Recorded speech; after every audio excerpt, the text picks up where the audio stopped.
All right. Wait, what?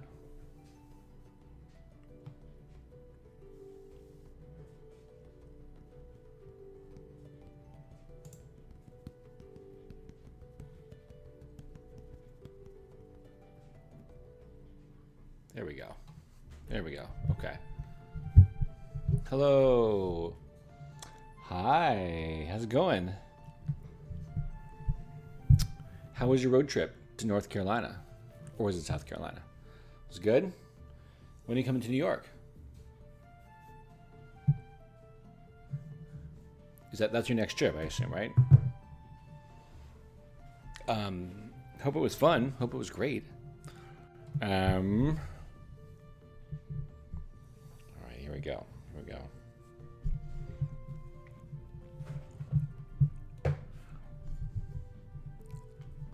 Where am I on the camera here? Camera. There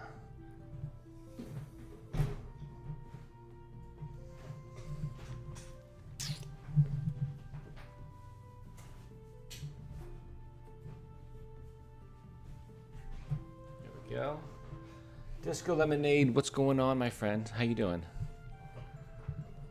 Hello, Shapip. How you doing? Welcome. Welcome. All right. That's all good.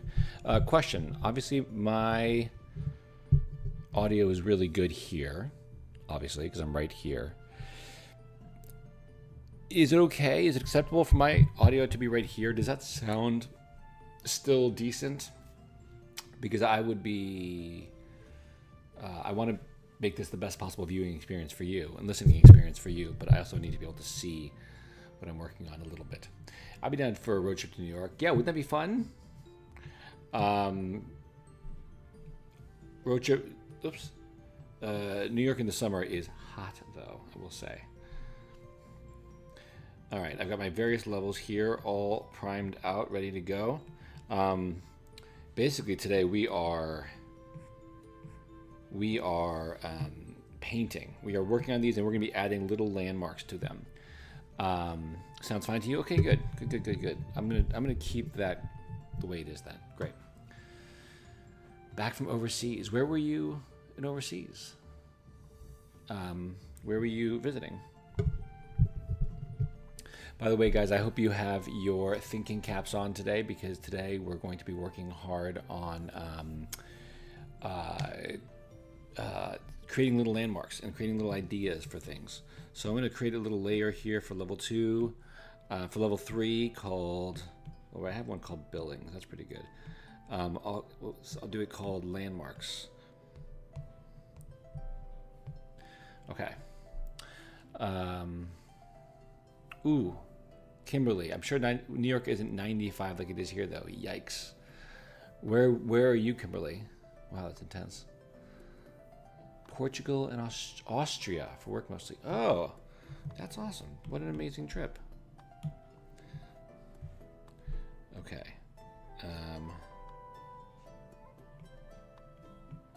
Here's level 2.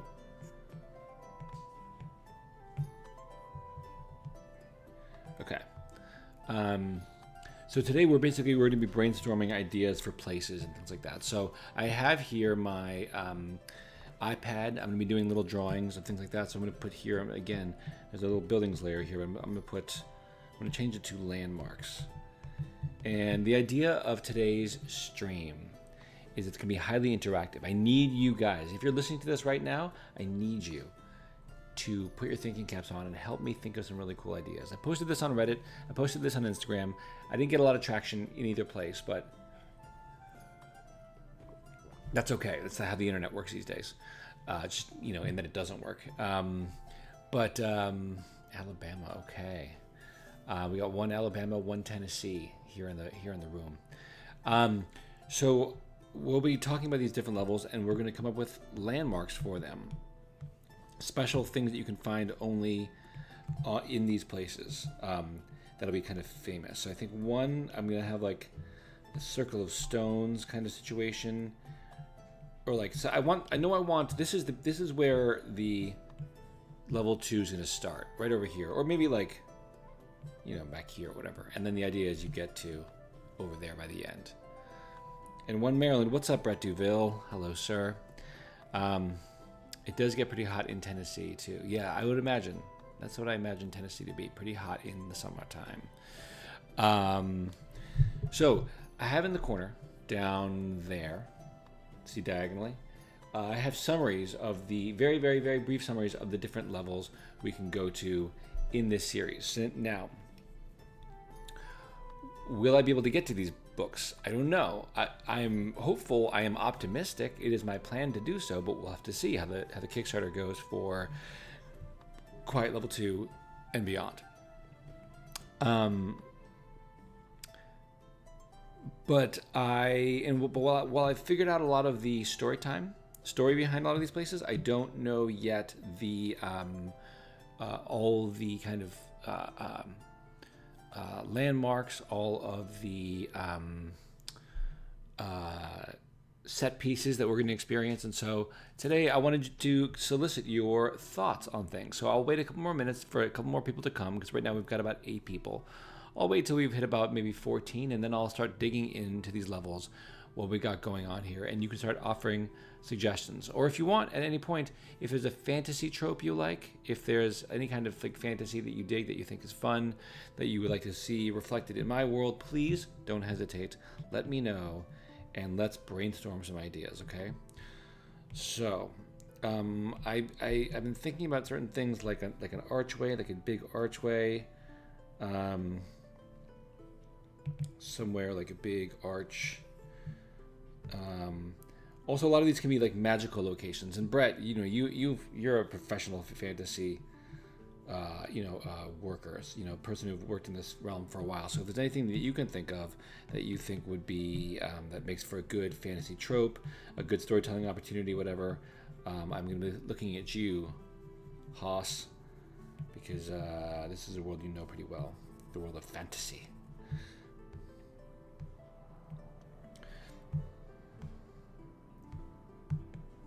In the meantime, I'm also just going to be doing some general painting, just to better flesh out these areas.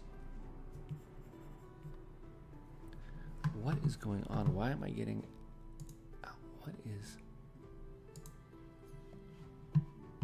Why is Outlook sending me notifications? Outlook, I don't even own you. You don't get notifications on my computer. Absolutely not. The notifications are off for Outlook. I even uninstalled Outlook. Why the hell is Outlook on my computer? There we go. Thank you. Okay. All right, landmarks. We'll put a little thing here. I feel like an underground portion of level 2 is important. So maybe I'll have like a little like carve out in the rock here. Let's see how that looks. I do this on the, yeah, okay, whatever. In fact, we can even have a whole subterranean realm here. Like that.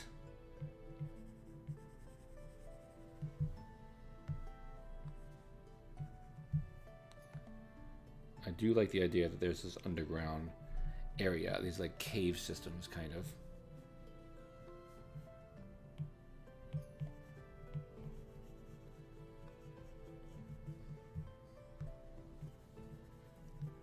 Okay, cool.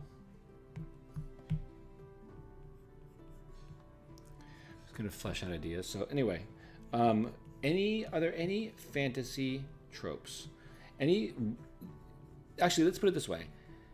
Can you guys think of some really cool things that you've seen in fantasy, or in any kind of adventure movie? Set pieces, locations, the vibe of a certain place, whether it's dangerous, whether it's beautiful, whether it's wondrous, whether it's exciting, whether it's dreadful. What left a good impression on you, and how would you want maybe to see that reflected in this world yourself? Kimberly says, you can't go wrong with unnatural rock formations, crystal caves, and small hidden pools while making terrain. I totally agree. In fact, now that you've mentioned crystal caves, I'm like, oh, there should be crystal caves down here. This should be part of what I'm animating. is some crystal caves. So, and I like the idea that you said natural rock formations and crystal caves, because I'm already starting in with this cave thing. And so now I'm like, well, sweet, like that's perfect. That I already have building out the caves. I'll make that just like a feature of what we got going on here. Crystal caves, really good thinking. Rolo Kip, what's up, my friend? Welcome to today's stream.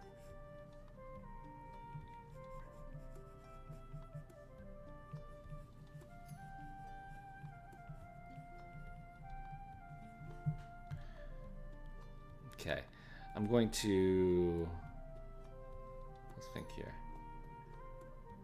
I'm gonna lower this. The drama of this landmark is really cool, but I think it just needs to be ever so slightly lower, because it's height. Great height is not necessarily the defining characteristic of this level, and whereas it is in the next level. So I'm going to go ahead and lower this a little bit. I'm going to take this again and lower this a little bit more. Just reduce the size of these rocks a little bit. Or the height, rather, not the size. Just a little bit flatter. And then maybe we'll take the ones that are on top and make those just a little bit flatter too. You can see I have some little stairs going into here and there. There. That's a little bit better. Okay. All right, I like the crystal cave thing. Let's go into the layer below this and just add a little bit of these dark shadows. I'm going to go ahead and take them a little bit, and I'm going to color sample just so I have a taste of what the different range of values can be. And right now I'm using an ink brush pen, which is not something I would normally use in this, but I kind of like the precision of this for the time being. Okay, Disco Lemonade has some good ideas. Adjusting the focus pro move. Oh, thank you. What do you mean focus? One area from fiction that I feel always stood out to me was the dead marshes in Lord of the Rings. Not very many boggy, swampy places in fiction, except for maybe Shrek. You know what's funny about that? I have a location like that. It's very similar to that. I'll show you right now. It is not a world by itself. It is a demi-world. And it is right here in the world map. And it will feature into the book heavily. But you see this area here? I haven't made space for it in a level. It's kind of like, it's a place between levels. It's called the Undergrowth. And it's a lot like the Dead Marshes. It is a place of spirits and of strangeness and of, it's kind of like a condemned location. It's like a purgatory or something like that. So I have got something like that, and I'm very excited about that. So thank you. Good thinking. Good thinking. Now, when we are talking about marsh areas, though, let me show you level 3. By the way, right now I have 11 people, so we're getting more people. So once we hit about 14, I'll start going through these levels and we can start discussing them a bit more in depth. Now, this level is a riven land. It is torn in two.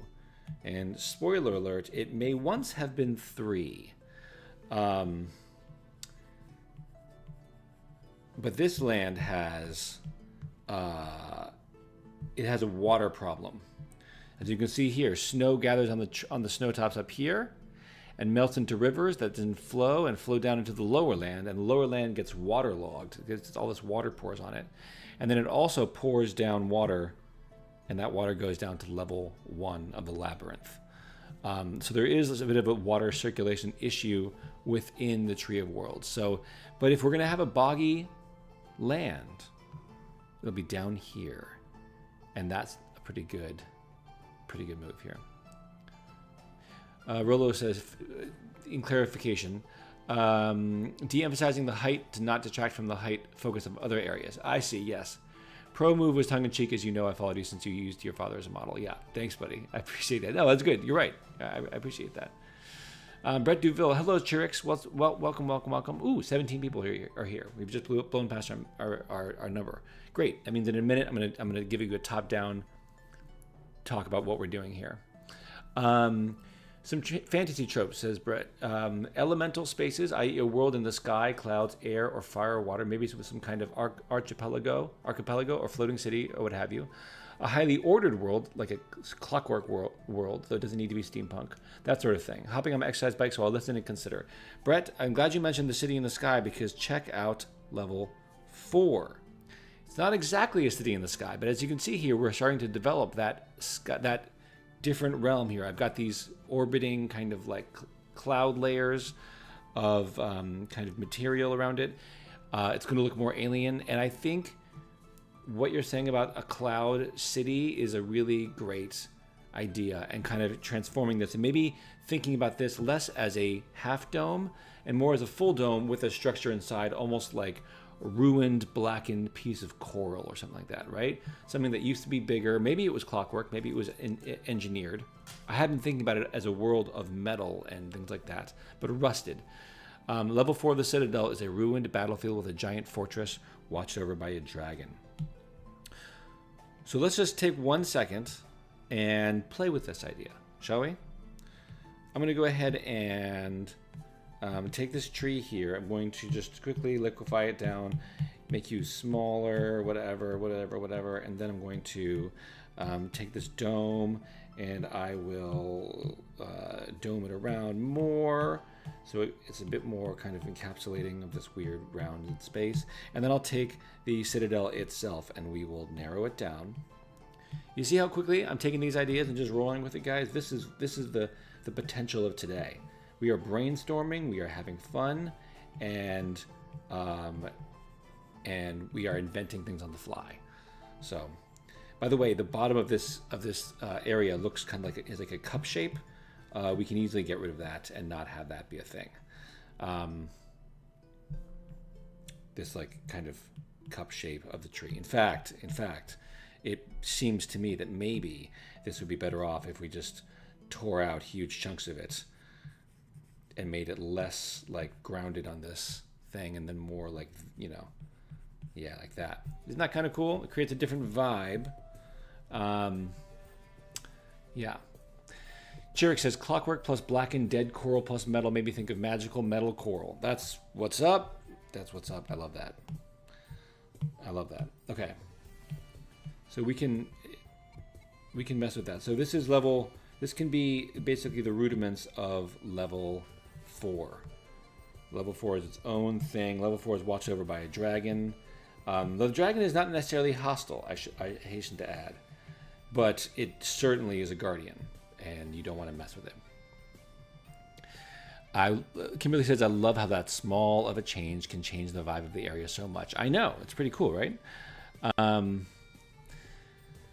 Could have been made to be encouraged to grow into a city or other inhabitant. That's a cool idea, like a coral city, like gathering growth. Ideas, says Rollo. Alan Dean's fosters Midworld, a place where the entire ecology embraces the Gaian theory of world as organism. I love that idea. That's a great idea. The only thing that's redundant about that, for me, is if you look here at my entire world map, that is already my world. All of reality and all the levels upon it exist on a tree. So it's kind of, we're kind of already there, aren't we? Where am I in the area? Oh, there we go. Okay, great. Sorry, just trying to be on camera in the best possible way. Okay. All right, so let's continue to mess with this a little bit. I think, let me just shrink this down a little bit. Let me take this and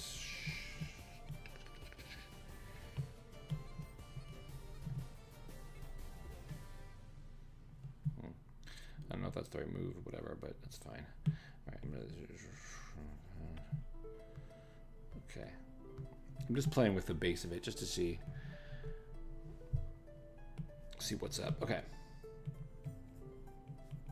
So here's our coral clockwork city, and I immediately like this because it's creating a different kind of effect. Oops, sorry, you're not looking at what I'm looking at.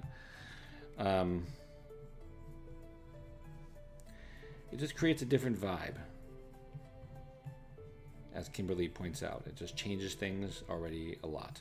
Now, the idea here for me, I think, is, I have to think about these things. Okay, I guess we have 11 people. I was going to give a summary of where we're at, but I think I have to wait now. But in short, I've had to think a lot about this.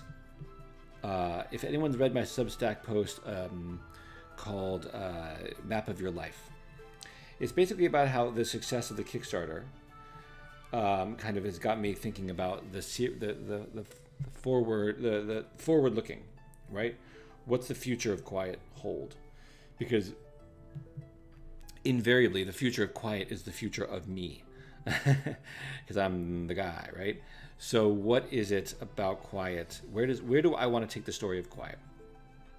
And so I haven't thought that much about the various levels, because I've been very focused on level 1, but also, to me, the most important thing going forward is the story of Quiet itself. What is the story that I'm telling? And then I can work backwards into these settings, right? The settings are ostensibly the feature of the book that draws people in, right? Like there's different potentials for different levels, and each one's got its own thing going on and all that. But really what has to come first is the story. And so when I think of level 4, where at that point we're close to the end, but I think it'll have to be a period of, like, if you want to move forward, you got to look back.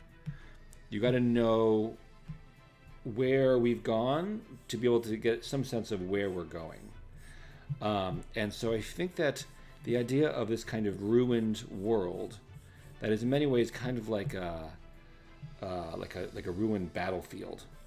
I think this is where we start to learn about what happened in previous epics, of the world of Quiet.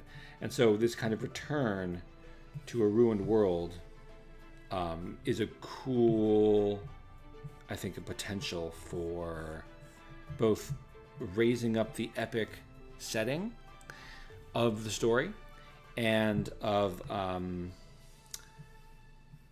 both creating like a really cool set of set pieces and a really cool dramatic world, but also a great place where it feels like there's a war going on in the story, and there is a great battle sweeping towards its climax, and the question really becomes, what happened before, and what can we learn from it? How can we move forward in a better way? All right, it is 1:27. There are 15 people in the room. 15 people. Here we go. We're going to talk about the levels of Quiet Level 1. I'm not going to go too in depth because I recognize that in an hour from now, most of you guys will be gone and it'll be replaced with other new people. So I might have to do this again. But the Tree of Worlds has 5 levels. Level 1 is where Quiet Level 1 takes place. It is an underground, upside-down world, a labyrinth in a black void. It is in many ways the most dead and the most barren of the levels from Quiet Level 1. Mortals are not permitted to walk in its corridors. It is watched over by the keeper, Spider, who is a good guy. She's a good guy.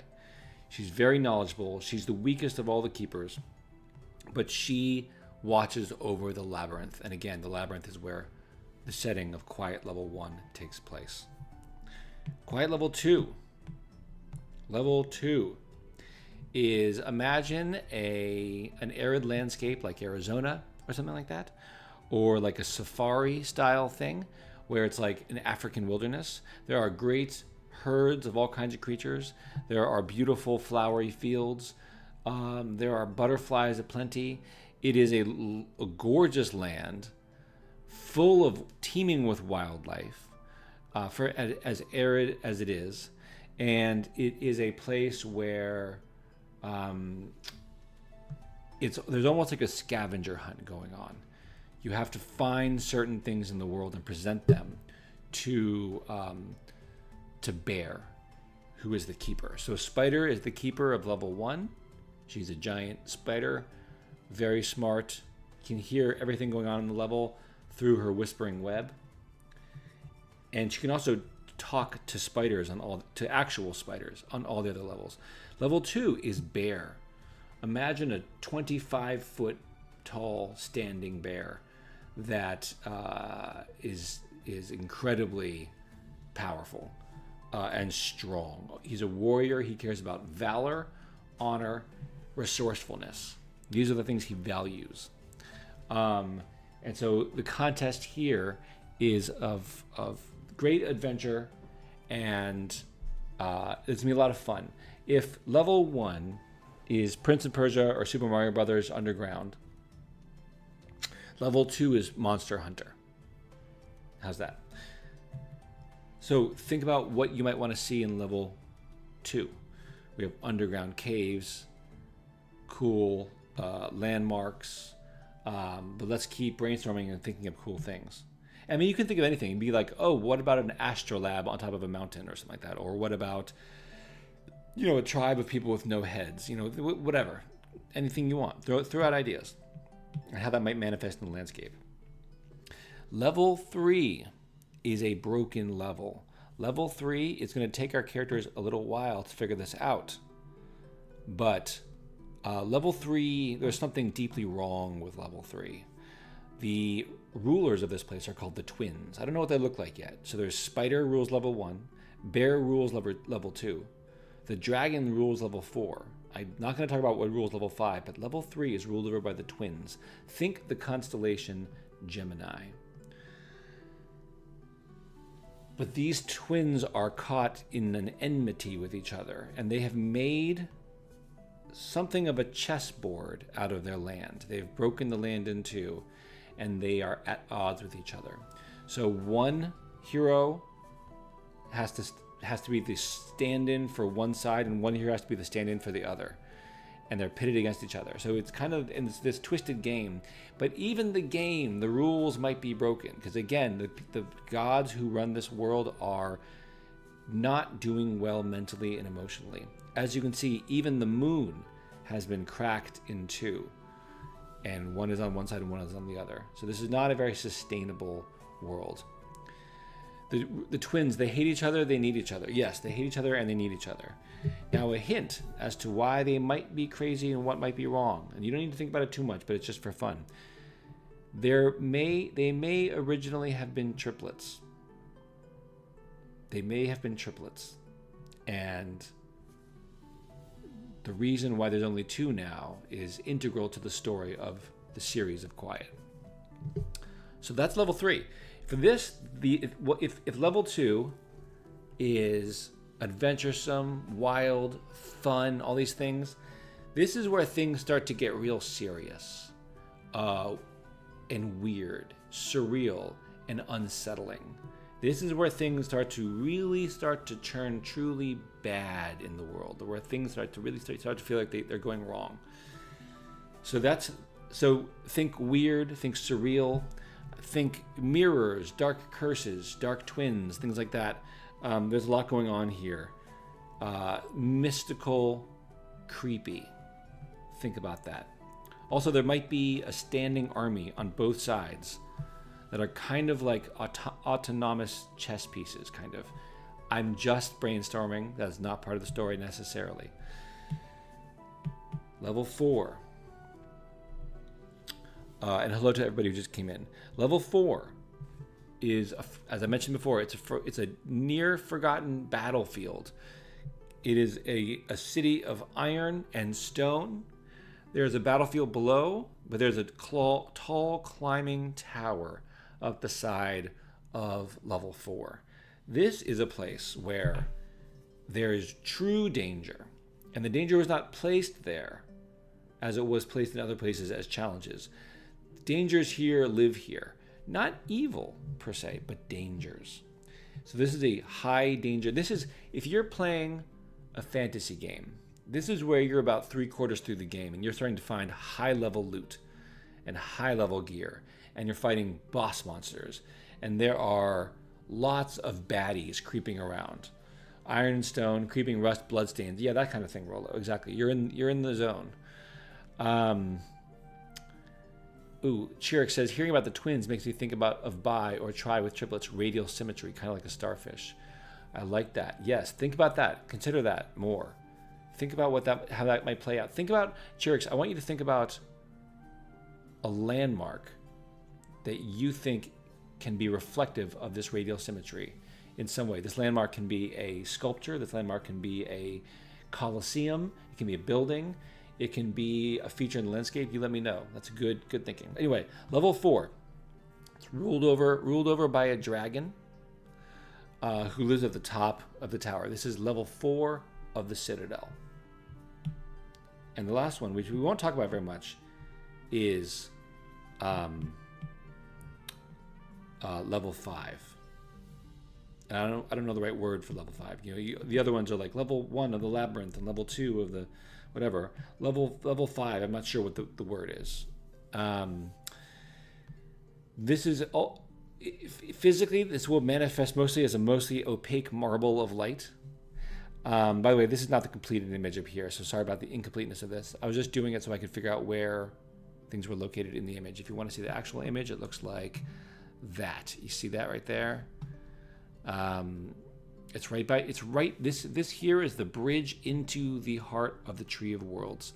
So making your way through level 5 brings you into the Tree of Worlds, and level 5 is like an angelic palace world, except that it will ultimately, fundamentally, reflect what's going on in your inner world, and make that part of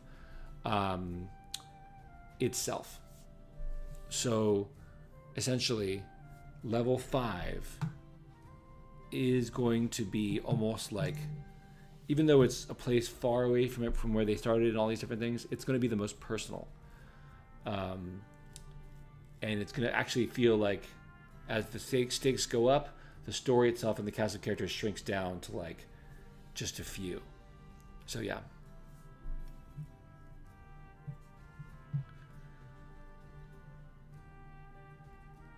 Rolo Kip. I feel like I've read that book recently, but I can't remember what it was. I remember there's The Left Hand of Darkness, which is a cool one. Kimberly says, one of my favorite things about ruined worlds is that they're so broken that even laws of physics and time break. Oceans in the sky, gravity doesn't work, no day-night cycle. I love that. Now that's a great thing. Ruined worlds. Okay, so you know what, Kimberly, let's go back to level 3. And beyond the physical cracking of the Earth and of the moon here, let's think about things that maybe doesn't work. So there's not much of a day-night cycle. There is a weak sun that flies around the perimeter of, and so we'll often give sun wan dawn and wan dusk. So we can draw like a little like pale little sun that barely gives off any warmth, like somewhere here.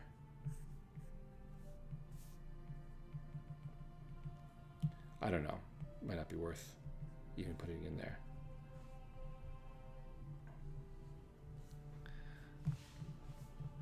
Level 5, the reflection. Yes, that's kind of what I was thinking of. Level 5, the mirror. Level 5, the reflection. Something like that. It's a good idea. That's what I'm thinking. So, but I'm trying to figure out something. What's an even more epic word for it? Because some of these things, like level 1 of the labyrinth, is cool. Level 2 of the hunt is like, ooh, like it doesn't give you so much a sense of what the place is, so much as what the objective is. Level 3 of the breach tells you a lot about it. Level 4 of the citadel tells you a lot about it, you know. Okay, so what should I start in on first? Level 2, since we started in on that, we can start thinking about that and what that could look like. So we have landmarks here. We have I've started to put in these cave systems, which seem kind of cool. Let me think here. Okay. This does have a big bright sun, casts a lot of light. This is going to be a mostly sunlit. This is kind of part of why I'm really excited about level 2. is I've been illustrating level 1 for so long, and it's this monochromatic place, and level 2 is going to be the opposite of that. It's going to be so colorful and cool. So, how does travel between levels work? Flight, portals, tunnels through the xylem of the tree? Great question, Naga. Generally, it's kind of, you kind of warp, but there are other ways to get from one level to another. So there's always a main entrance from one to the next that you have to accomplish something to get there. So for level 2, for instance, a lot of people show up in level 2. Actually, there's no one's allowed in level 1. Mortals are not allowed in level 1. So level 1 is isolated. There's no one else except for the main characters in there, and like some mushroom people and some robots and things like that. Level 2, there's going to be many competitors who are vying for to win the championship that Bear holds for them. But only one of them can win, and the winner will ascend to level 3. So this is kind of a competition style thing. But as I said, there are workarounds and there are secret routes from one to the next. And some of them are sometimes so literal that, like, for instance, let's put it this is kind of a crazy idea, but for instance, there's water that pours from level 3 all the way down to the undergrowth, which is that in-between world right here. It is not a level all its own, but it's an in-between world. If, for instance, a great cold arrived and froze the waterfall, you could conceivably climb up that waterfall. It's one of those workarounds. Unless you're one of those crazy hollow tree theorists. Yeah, exactly. That's some deep Twitter shit right there. Level 5, Chi Aura. Level 5 of the Aura is pretty good. Level 5 of the Corona. Yep. Astral Expression. Reverse Kirlian Photography. I don't know reverse Kirlian. What is that? That's cool. Level 2 idea. A microcosm of the world tree that is home to arboreal species. What a good idea. Chirix, let's put a little tree in here. Where do you see this tree being, my friend? Maybe on this one side. Let's say little tree. We can make a little tree here. I'll get a little brown. Oops.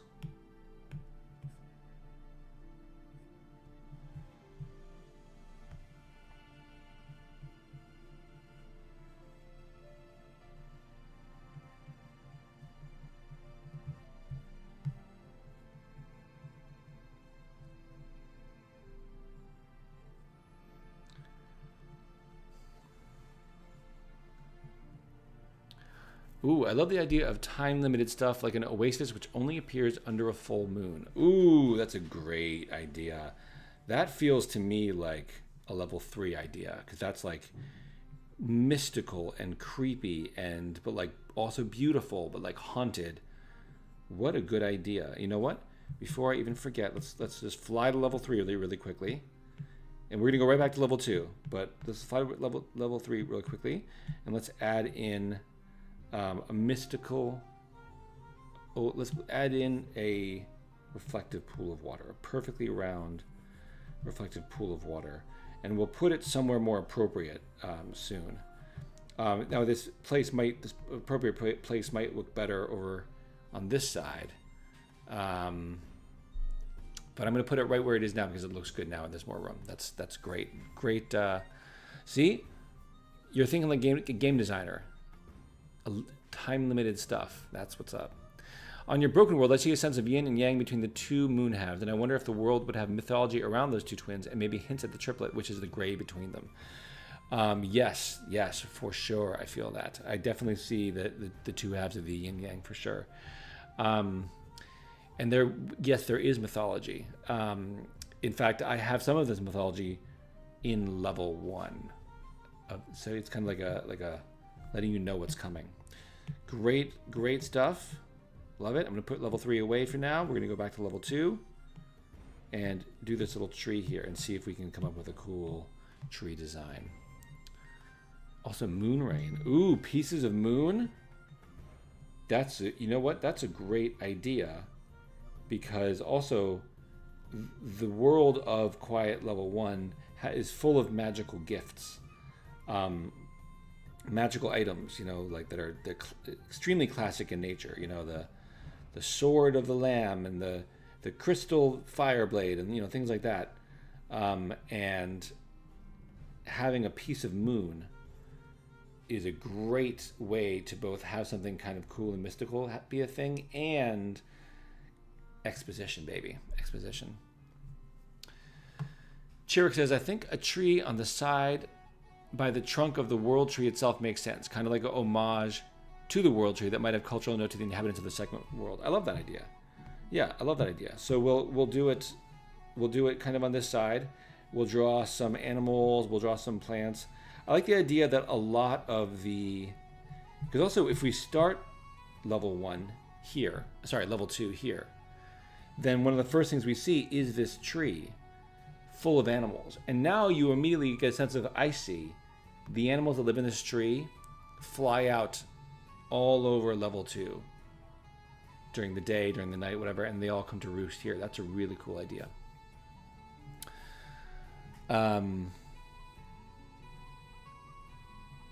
Ooh, thanks, Rollo. I'll check that out later.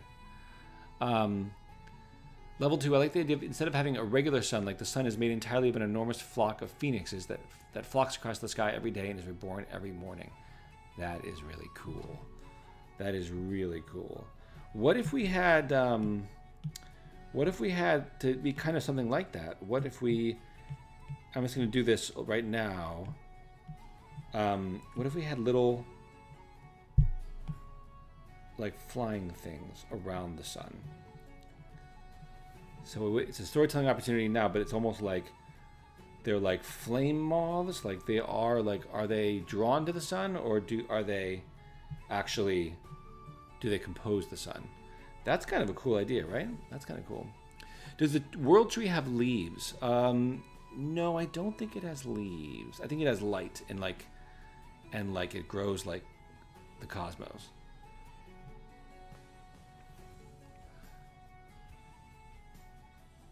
I like that idea, Brett. Thank you so much. If you got a head, I understand. Take a head, yeah. It's a falling leaf, like a natural disaster level event. Yeah, no, it could be. Absolutely. That's very funny. Yeah. Ooh, look at it, it's a leaf. Oops. Wrong. Ooh, that's kind of cool. Okay.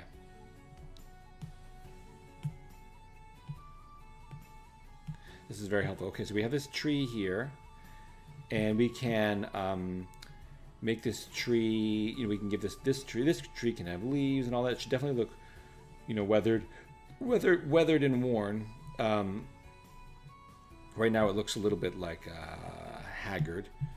So we can, it's kind of getting in the way of this sculpture over here. So I'm going to go ahead and move that sculpture a little bit to be over here. Maybe here? Yeah, why not? There you go. You live there now. Do they devour the sun and give birth to the moon flock, who in turn gives birth to the sun? Ooh, that's kind of cool. I like that. Ooh, that is cool. What a good idea. Ooh, the sun moths roost together in the day in a big group and make the sun, and at night disperse to hunt and make the stars. Ooh, so what you're saying, so imagine this. What if this is the moon covered in sun moths? So every night they fly down. Maybe they fly into the cave down here every night. And every day they fly up here and roost on the moon. It's kind of a cool idea. I like that idea a lot.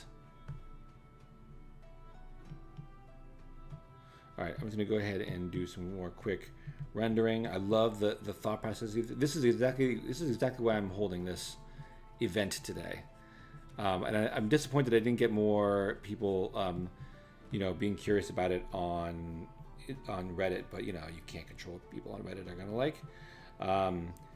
But I just think there was like so much potential, and I'm like, where are all my nerds at? Come on, people. This is fun stuff.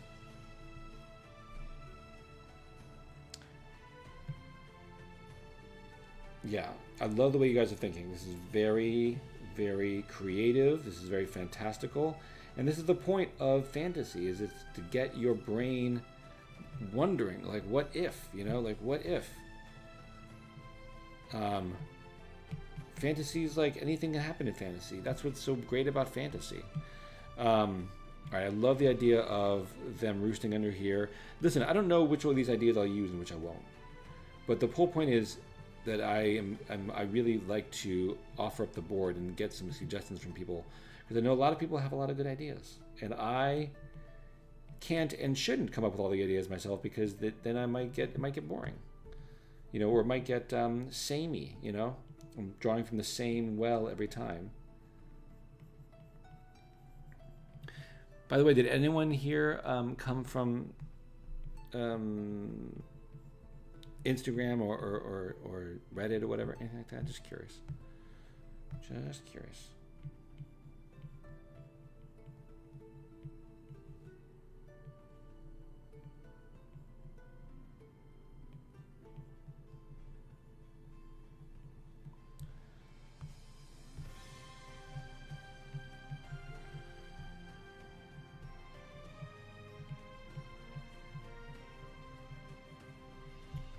Just creating little pathways here.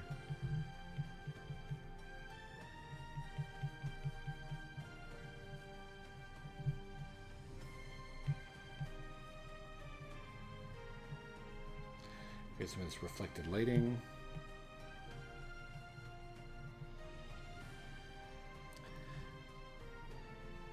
I always see your post on it. Thank you. Thank you.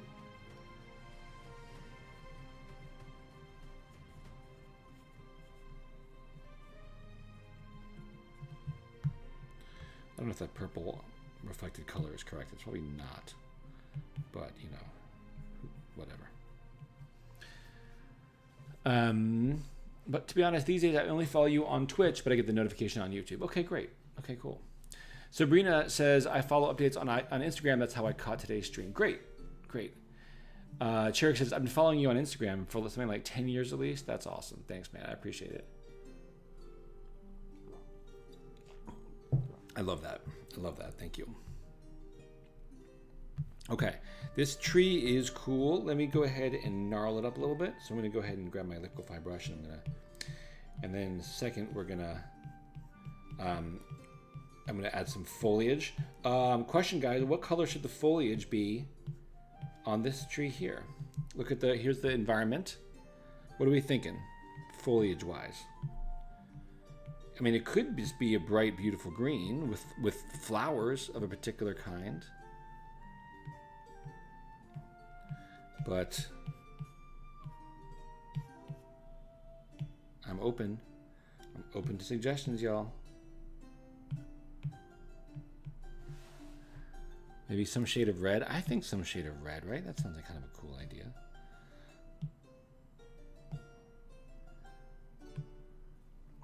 See, look at the tree I sent you. Okay, let me grab my phone. You said blue sky? Opening up. I never open up blue sky anymore. Do I have? Is there like a little brush I could use?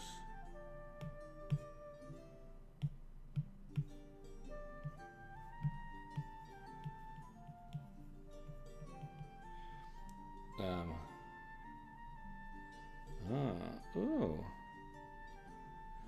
Oh, yeah, cool. Yeah, good stuff. I kind of want to make the Tree of Worlds a bit more gnarly like this. So I dig this. Thank you for this post. Rolocap, I also deleted Twitter. Sorry, I didn't delete it. I deleted it from my phone.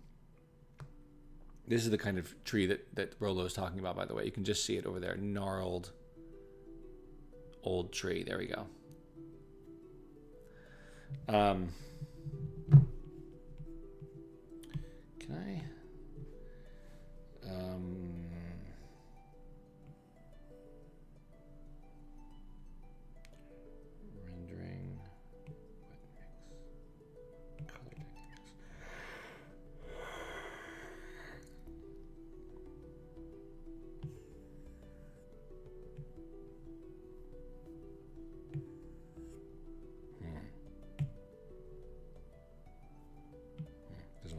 too, but okay.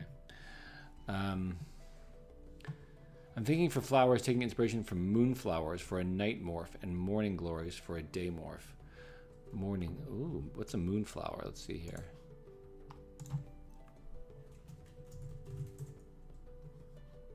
Ooh. Pretty. Very pretty.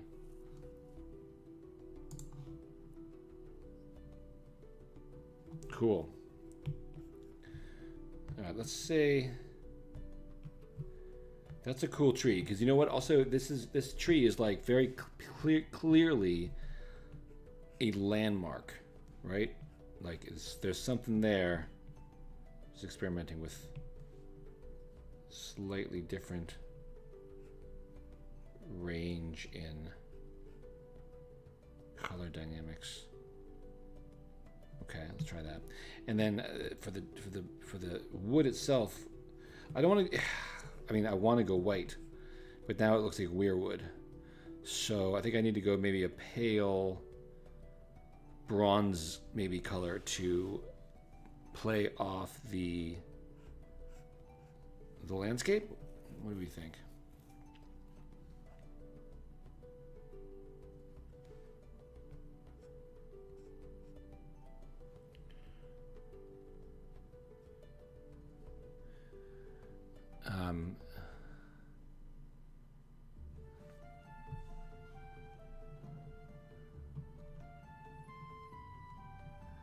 Chris Go Wild, what's up, my friend? Hello, Vincent Valentine. What did... Also, I feel like maybe take inspiration from the flowers of cactus if the region is level 2 is arid. Cactus. Oh, so you guys think it should be a cactus tree? I can do that. We can make it thicker and more cactusy. Is that what you're saying, or you think if that smaller tree is close to the same color shade as the larger tree that it's on, I feel like it won't stand out as much. That's true. That's a good point. So maybe we do go. I don't know.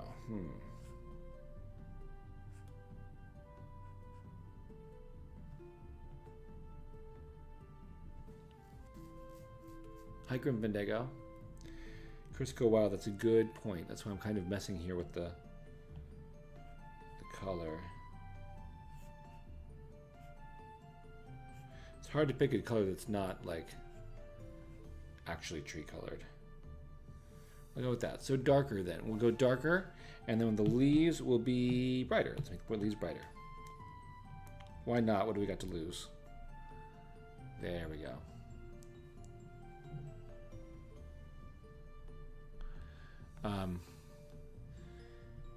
We can do gray. Let's okay,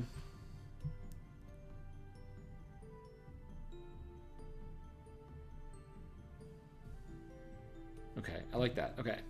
All right, we got the tree. We'll go more into it in a bit. Let's keep thinking about this landscape.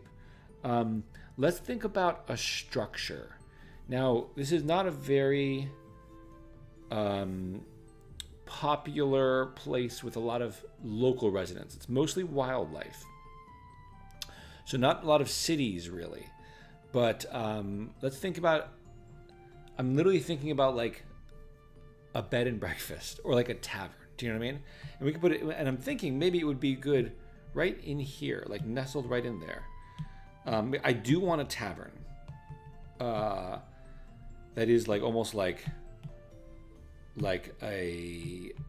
it's the one tavern you go to like near the top of your hike, you know, and we can have it like nestled in there, but like what is it made of? Is it, you know,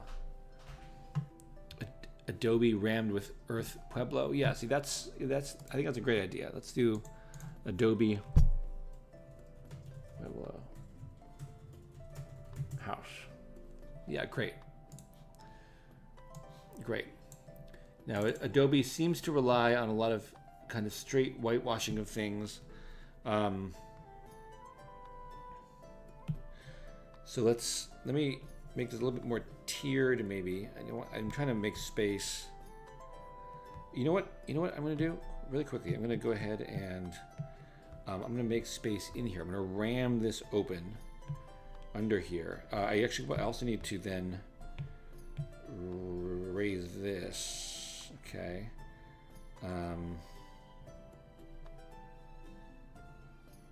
Okay. So like bring all that higher, like just basically making space. And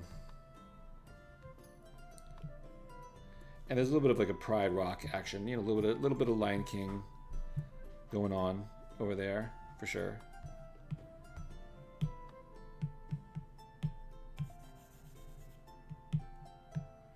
All right, now we've made a little bit more space down here. So, tavern. Let's build this tavern in here. The problem is the Adobe places don't make you think tavern. So let's see. Like I feel like some kind of roof on top is kind of necessary. And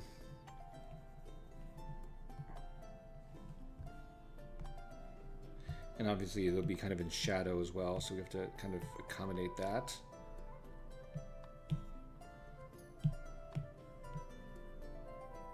That's not the right. That's not the right color.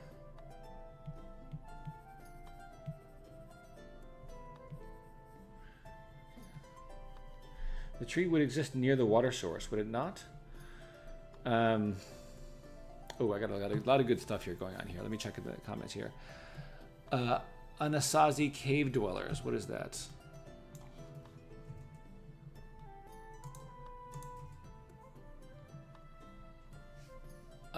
Yes. This is what I thought. This is what I was definitely thinking of.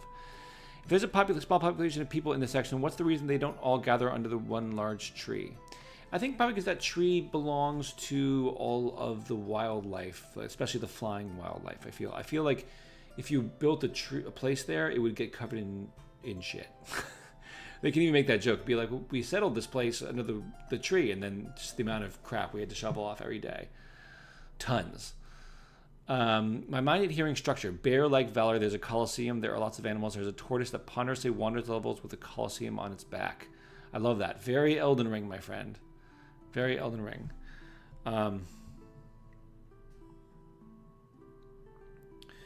The tree would exist near the water source, would it not?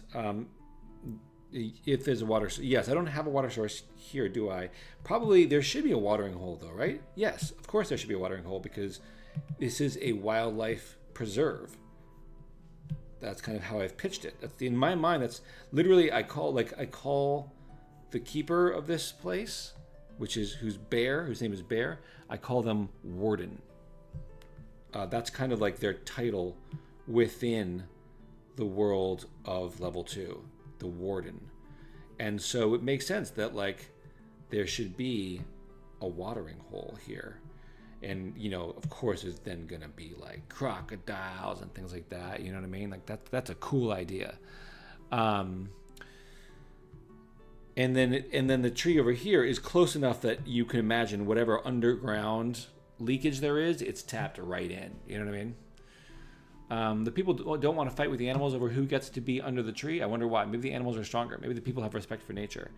The people in level 2 have deep respect for nature, and that is because Bear is looking out. I want you to imagine like Bear is a 25-foot bear that is like the epitome of like a Native American warrior spirit, kind of. Honor the land, care for the animals. If you have to kill them, fine. Just eat them and use them. You can kill as many as you want as long as you're using them for a purpose. In fact, anyone with a warrior spirit can do whatever they want there as long as they're not pissing all over the local wildlife and all these things. But in fact, for a while, I had the bear's name was Flamemaker.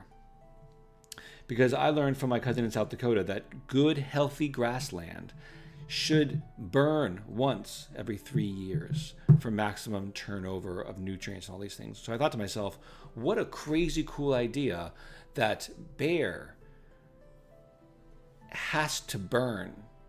Like he's maybe it's almost like the Hunger Games, and he burns like a third of his world every year. You know what I mean? And all the animals move away as he burns one area, and then they just move back in after he's done burning. And in this way, he's constantly revitalizing his land. So I love that idea.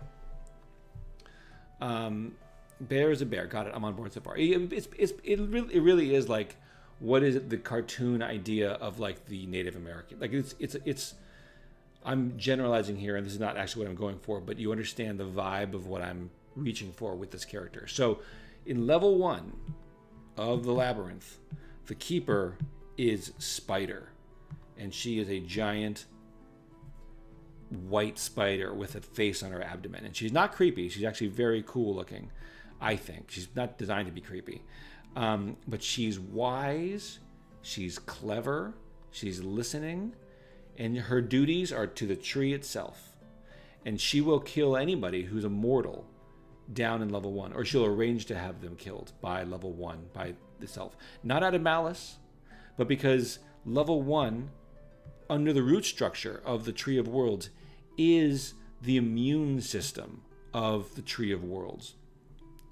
That's why it's so bad when Galahorn, the villain from the series, breaks into level 1 at the beginning. Because she's like, no one's supposed to be here. Like, this is supposed to be basically kind of like a dead world. And it's dead for a reason. It's the protective layer around the Tree of Worlds. And I like that idea because I like the idea of death as being a vital part of the life of the Tree of Worlds. Celebrating death as being an important part of the Tree of Worlds. But her character, her name is Ariadne. And her character is wise, clever, resourceful, and loving, honestly. Bear doesn't care about love, really. He cares about honor and respect. He cares about strength. He cares about valor. And in this way, Quiet is beloved by Spider. She looks out for him because he's gentle, he's good, he's curious, and he means everybody good. Bear is much more likely to like Galahorn. And this is going to be part of the story.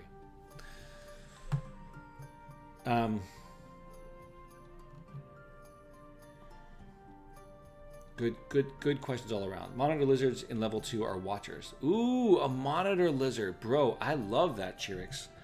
Let's add the monitor. There can be a character literally called the monitor lizard. And it just reports to Bear. Now, here's the thing. There's this floating piece of rock here. I was thinking of a dragon that comes down from level 4 and sunbathes down here, I think, sometimes. Having another giant lizard here is a little bit confusing, but maybe I'll do it anyway. Let's just do it anyway, because why not? Because it's fun. I'm going to make a giant lizard just sitting here. Little monitor lizard. Doing its thing. I like that. It's cool. And maybe just almost never moves. It's like they call this, it's basically, it can be look like it's made out of stone almost, and maybe little animals bring it food to eat, but otherwise it just sits there and just stares with its huge eyes. A monitor lizard that monitors the situation. It's pretty good. I like that. It reports your playtime. That's good. I like it. What's up, Sir Stark? Kind of like also the Fire of Creation and the Fire of a Warrior. The Bear's Warrior Flame holds a special function on what level with the flame he possesses. Yes, exactly. On level 2, flame is powerful. Sir Stark says, interesting. So Spider has a ton of inspiration as a weaver of fate, like the Fates. I forgot their name, at the bottom of Yggdrasil. Yes, she's a lot more like a weaver of fate, but she's not all powerful. So I have a character that one of the villains in my book is called Threadcutter, and that's kind of the name is based on the Fates, Atropos, the cutter of threads. I named Spider Ariadne because she's closer to somebody who is a helping spirit. Ariadne gave Perseus, who entered the maze where the Minotaur is, gave him thread to wind through the maze so that he would never lose his way. And now it's obvious now, Thread, literally, her name is Spider. She literally has thread, and her threads will guide Quiet throughout the series. She will be a character, even though she won't be present. She'll be able to speak to him in lots of different locations. I'm adding a bright red top to this to make it a bit more celebratory and a bit more inviting. I don't want this to look too much like a like a castle or anything like that. It should feel welcoming, I think. And so I'll probably maybe I'll add a few more colors on here, just like some maybe some cactus around it, you know, just like bright cactus with flowers, you know, so we get a sense that like, no, this is a fun place. Like, this is not forbidding. This is fun. 3 strokes, essence of lizard. Damn, you're good. Thank you, Rollo. Appreciate it. Snow Globe by Jonah Loeb. What's up, Big Nate? Hello, sir. One-eyed daggers are bad. It's true. Anything or anyone living at the top of the rock structure? Great question, Ponky. Yes, Bear himself lives at the very top. This top is the home of Bear. And this is where Bear resides. And so Bear does not necessarily need the monitor lizard to watch everything, but I do love the idea of a monitor lizard, and I might add just a couple more of them because I love the idea of huge lizards that are essentially small dragons that are just sunbathing all the time. Do you know what I mean? That they're almost part of the landscape and they just like, you know, they just hang out there. But they're monitor lizards. That's so funny. In a world where I have a character called the narrator worm, a monitor lizard is a great idea.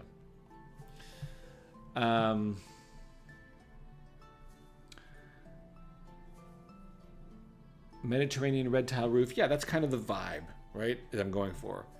That kind of red tile, like, welcome to the Mediterranean. Like, kick back, have some Mediterranean food. You know, like, there's going to be a major scene that I've been thinking about in this tavern. And so I definitely want the tavern to look. Should I add more roof here and there? Like a double layer? Yeah, why not? Double layer of roofing somehow. And then maybe those little like stables over here. Just something that like looks like this is a location, but it's not a fortress. So obviously, you know, the build of this thing does not conform to all to, you know, exact sizes. And in fact, I kind of like that. It's kind of that like Super Mario Galaxy or Super Mario World like top-down view of a town where it's like super simplified. You know what I mean? Would you say that Bear himself lives at the very top? Big Nate says, I was thinking of like Navajo Caves of Arizona. Yes, precisely. You know what? I literally have cliff dwellings in that area on my other monitor. So absolutely, Big Nate, you're with it. You understand. And welcome to the stream. I'm sorry you missed my summary before. I'm going to give another fresh summary of these locations after, basically at like 2:30. I'll go over the levels again. And then at that point, we'll move from level 2 all the way over to level 3. By the way, I'm going to make this tavern a little bit bigger just so that it shows up on the map when it's small. Like when the map is small, I still want you to be able to see that. I'm going to make that ever so slightly bigger just so that it's so that it's visible from a distance. Yeah, that's pretty good. Is the bear lone wolf sort of person or someone respected by locals? I was thinking about adding a well and locals bringing water to the top. A well's a pretty good idea, but we have the watering hole here, and so I'm wondering if it's a little bit redundant, but probably there would be a well over here, right? He is a lone wolf. He's a pretty lone wolf. You don't visit Bear very often, but he will often come down and wander himself. At night, during the day, wherever. I think maybe he can change shape and whatever. Like he passes mostly anonymous, but he does make visits. In fact, one of the most exciting moments I have when I don't have a lot of specific thoughts about Quiet Level 2. I'm not letting myself go there because I'm making myself focus on finishing level 1 as best as you possibly can. But there's a scene in level 2 near the very beginning. It's almost the first scene we see Gallahorn in again. And Gallahorn is visited by Bear at his fire one night. And Bear interviews Gallahorn. And I'm very excited just for that moment. It's going to be great. Chirik says, with the monitor lizard idea, I keep thinking of the vibe of sphinxes.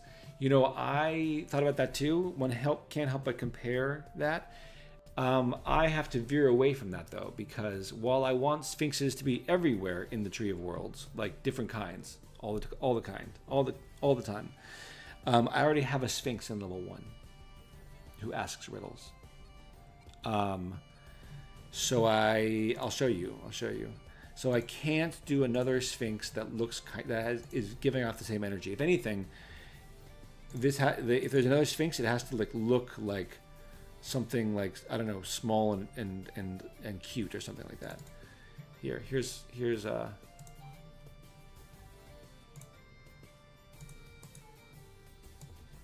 so you can see he's like he's a sculpture. He's a real sphinx. There you can see his. Cool, right? Okay. But this is great stuff. Guys, great stuff so far. Great stuff. If you're just coming in here, I am soliciting ideas from you for levels for the Tree of Worlds. I'm going to make the tree in here just a little bit bigger. Again, because these things have to read. They have to read from a distance. I'm going to make it a little bit bigger and a little bit flatter to make it just a bit more wizened, kind of. What if it was taller? No, I kind of like it.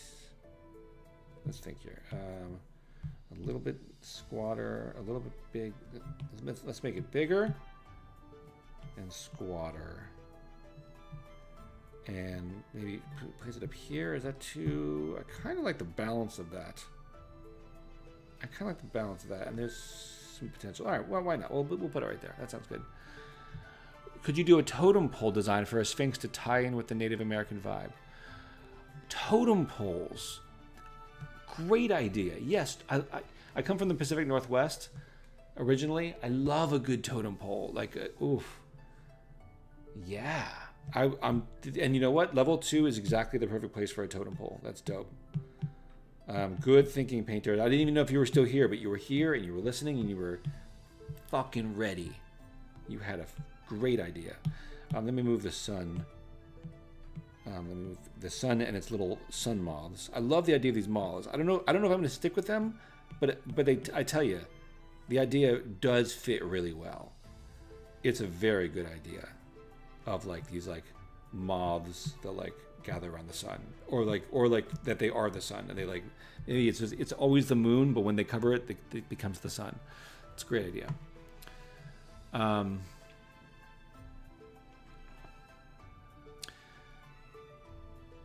Whoa, is there a graphic comic book cutscenes?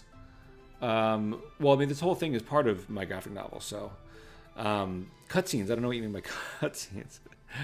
Could you do a totem pole type design for a sphinx to tie in with the Native American vibe? Yes. Animals in arid landscapes, small foxes. Hates? I've got a giant tree that harbors all of the... oh, crap.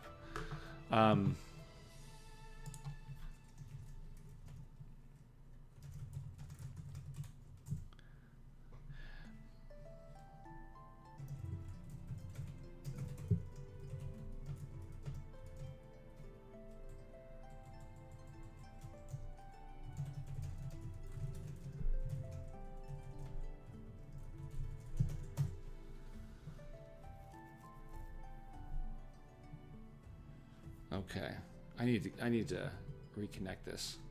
This Wi-Fi is no good.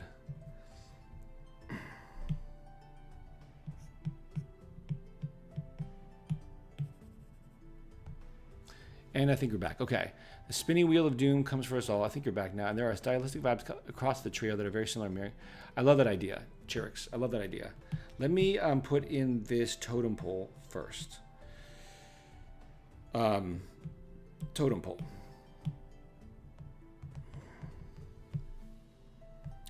I wonder what the totem pole is for. What do you guys think? I'm going to make it a dark blue color. I mean, I think it's going to be kind of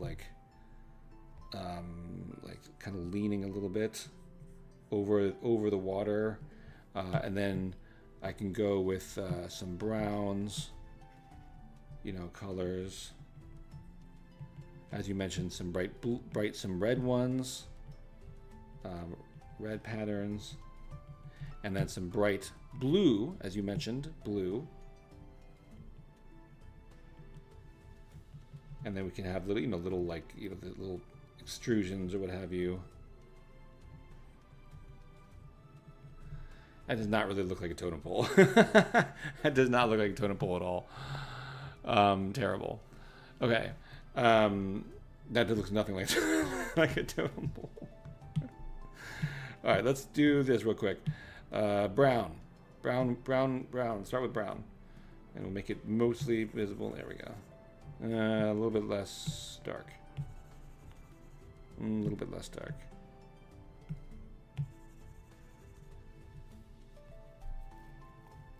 A turtle on the bottom, then having the actual totem be living, growing off its shell as being basically homes to native birds or insects. Okay. Okay. Yeah, having a turtle at the bottom is a cool idea. I like that idea. So I don't know if this thing will be walking around. Could be cool. Could be cool. It could be the totem turtle, dipping its head into the water there. Little legs. And then you have this kind of like totem situation up top. Doesn't seem very comfortable for the turtle, but it's a cool idea. The monitor lizard's like, what are you doing? Are you getting water? How's the water taste? Is it good? I'm monitoring the situation. Great. Okay, wait, let me make sure I'm getting everything here. Okay, so before I did the horrible crashing that happened, thanks everybody who hung out, and no thanks to all the people who left after that.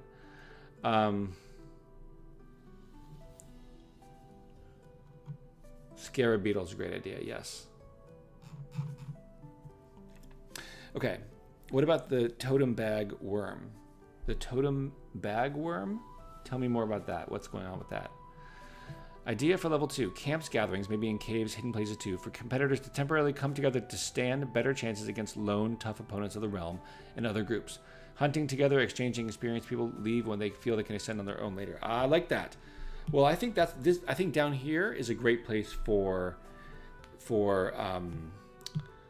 them to meet. So let's make a little fire down here. Okay, this is a little gathering place, because you know what? I've just decided that there are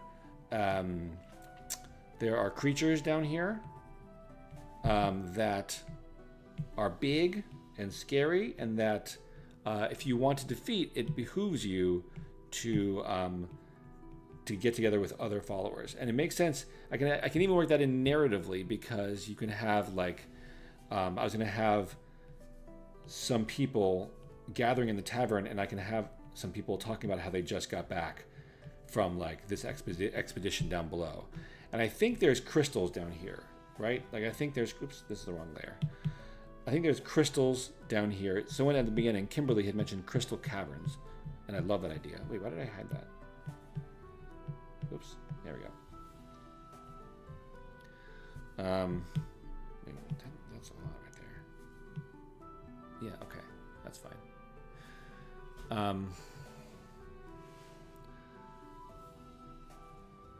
A living totem makes kind of sense. That's cool. I don't know why, but Atreyu from the Neverending Story popped into my head.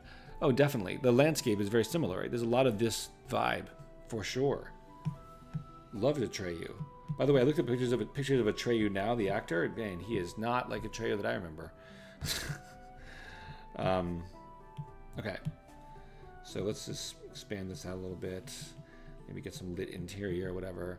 Just so people know there's a little fire here. Let's make it a little bit more humble, a little bit less aggressive. There. And we can make this like just a little area down there that people chill and people go before they go into like the deep caverns. And we can make the deep caverns even deeper by adding this blackness in here, these like black holes in the rock. Give a sense of the quality of that rock. And then if you want, we can add a little glow down there. A little glow of crystals or something like that. I don't know if that's going to come through or not, but the idea is that there's something in there, right? I might have to mess with that a bit more.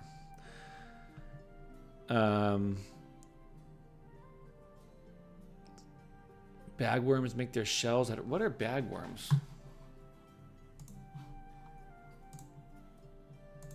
Bagworm.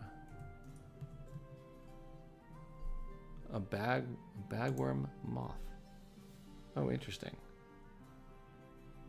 Interesting. Wow, that's cool. Hello, Rutger Jasma. Hello, sir. Rutger, you're definitely joining the right stream. If you want to add lore to the Tree of Worlds, this is your chance, my homie. Because we are. Except there's no bad ideas today. Bagworm moth larvae are known for making shells. A better word is not coming to mind. And sometimes it looks like stacks of stuff on top of it. Yeah, I like that. I see that now. I see that, absolutely. Oh, that gives me an idea. The idea of a thunder egg, it could be all mounted on top of this huge geometric dome or something. Tell me more, Big Nate. I'm interested in this thunder egg. What is this, a thunder egg? And how, and tell me more. What are you thinking?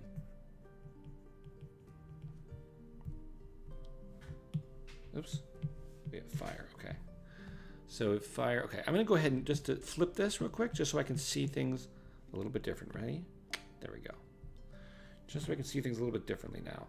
I can maybe stretch things out a little bit. I'm liking this tree kind of clinging to this rock. It's kind of cool, kind of a cool thing there. I like the tree. I like the totem. I think the totem's got to be a little bit smaller. But I like the lean of it. I like the counterbalance of it. How it brings the eye from the tree downward. I'll make it a little bit smaller and raise it up just a little bit more. Okay. Saw your prompt for level 2 and thought of sentient blade-like grass that exists as its own community of organisms. Ooh, I like that. You know, hard danger factors more in level 3. So I like the idea of glass-like grass under the moonlight of level 3. We're going to switch to level 3 in a little bit because we've come up with some great ideas for level 2. And I want to work on this and like finesse it, you know, like make it look good. That's my goal. Give me a quick second to just quickly paint in some shadowing here, because right now it's the art. As we're adding things start looking a little wonky, and so I want to just de-wonkify some of this stuff if I can, just a little bit, and make it look, you know, believable and topographically sensical and appealing.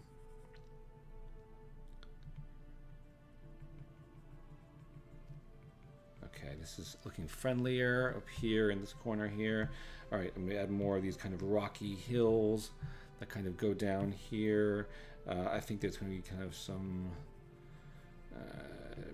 kind of bridges, soil bridges down here. This is a lot of out the sun, so I'll just go ahead and just bring that general brightness down a little bit because it sags away from the light source. This is bright white. This is bright white. I think this being a sheet, almost like a desert here, is a great interim.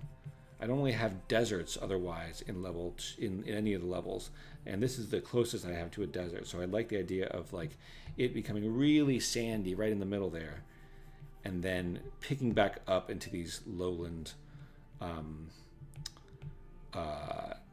rocky lowlands kind of, but like not lowlands, foothills. There we go. Great idea, Rutger. Great idea. I think I'm going to use it on a different level, but the idea is a good one. Really good one. What's up, Chrome Colossus? By the way, are you painting with an iPad, and what is this program? This is Procreate on the iPad. Big Nate says, so a thunder egg is basically like a hollow crystalline structure with the hard outer shell. Think of like a Scotch egg, but instead of there being an egg inside, it's quartz. Okay. A big quartz. So you were saying mounted on a huge geometric dome or something like that. A thunder egg. That's cool. Okay, let me think about how to maybe include a thunder egg in this. I think having crystals in here is a really good call. I think that would be really cool. All right, let me just color-wise just blend these a little bit more. Hello? There we go. What's going on? Oh, I see. Okay. This arch we had at the beginning here, I don't think it really works. It's kind of getting in the way. I'm not against arches in general, but I just don't want that there. Okay. All right, I'm going to add a little bit more just shading. Getting that. What is that layer? I see. Okay.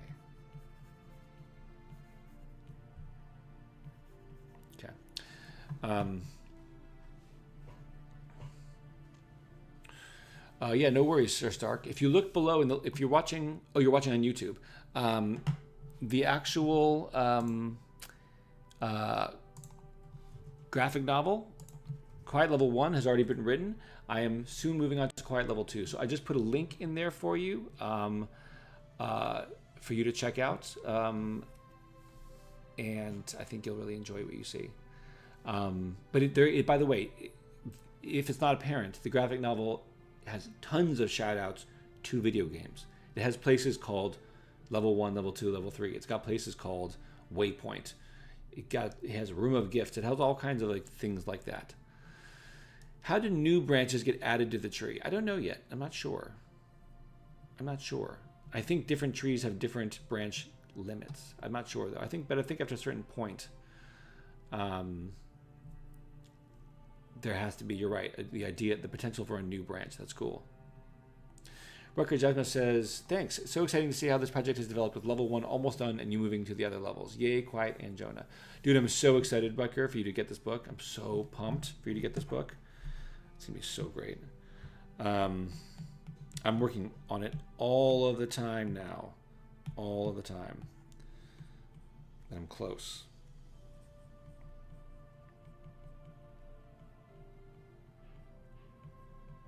This lighting is not good at all, so I will make that much dimmer. Okay. All right. I'm not going to worry about that too much right now. They didn't for Thunder Eggs for treasures in Eastern Oregon. I love that idea. Okay, I love that idea. How can I incorporate Thunder Eggs into this? Let me ask a question, everybody. If there were Thunder Eggs here, where do you see them being? What area? Would you see them being in the desert? Would you see them being in the rocky foothills? What's going on here? Would you see them, or would you see them underground?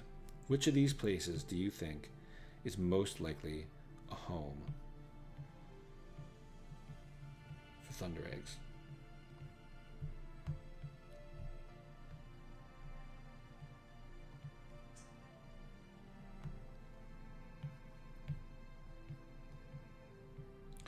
I'm just pushing and pulling the general pieces of this land to give it more visual balance.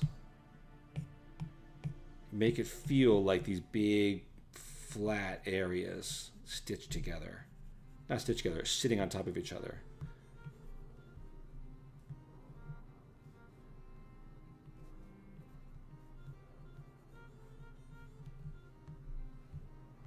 Alright, I'm going to make this watering hole just slightly tucked in here.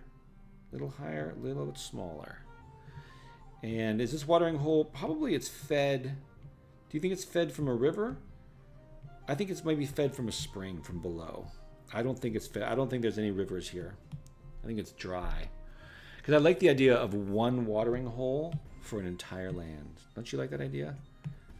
Like, it's like the watering hole. Like, this place is not watched over by the bears, it's watched over by bear. There is the watering hole, like that kind of thing. It's cool. Did this on the wrong layer. Oh, layers. The gift that keeps on giving. All right, in a moment, we're going to move on to level 3. I know we're getting really attached to this level, and that's great. But I think we need to move to a new land because, you know what, quite frankly, you guys are being very, very smart and very thoughtful about this. And you're doing exactly what I hoped you would do with this stream, is you are giving great ideas, you are brainstorming, you are using your creativity, and we are coming up with great ideas together. So let's keep it rolling, but with a fresh landscape, because actually the landmarks you've given me here are almost enough to paint this world map to the degree that I would want to. So thank you. Maybe underneath sticking out. Yes, we can have underneath sticking out. Imagine if thunder itself helped to incubate. I did that. I love that. So a high place when the rain comes in, or on the floating rock. Oh yeah, the floating rock. This spring, you can also add dry washes where rare rainfall gets collected. What do you mean rare? Oh, I see. Okay, yeah. Can the water come from above? Yes, it could come from above, Rutger. The only reason I'm not doing that is because I love the idea of a spring, and level 3 has rivers and tributaries, and they flow from one half of the land to the other half of the land. And then they flow from that half all the way down to level 1, where you see them. They spill through this, which is called the undergrowth. And they spill from the undergrowth down into a floating river in level 1. So the idea of water flowing from above down to a place below is something I'm using already, and it's going to be part of the story. And so I don't want to use it in other places when the idea of a spring can be very appealing.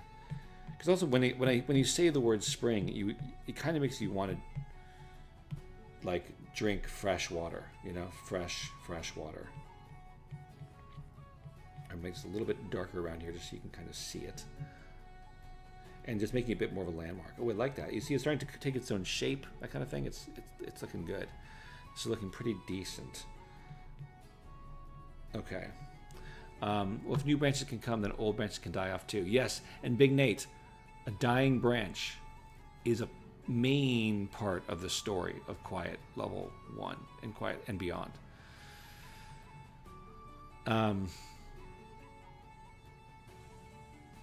Yeah, Rutger Jasma, your ideas are perfect. I just already had them in for someplace else. So you're perfect. Fairy Tale Art says, last idea for level 2, maybe a field of bone showing what happened to the weakest. Oh, that's a great idea. That's a great idea. Right, guys? This is an area of deserts. This is, even though it's an area of animals. It's where animals live. And so and it's a desert. So if ever there's going to be giant white bones in the sand, I think this is probably where we need it. So let's go ahead and say bones, and we'll make, oops, that just says ones. Bones. And we'll just make little bones that just stick into the, and we can add all kinds of, like this little boneyard.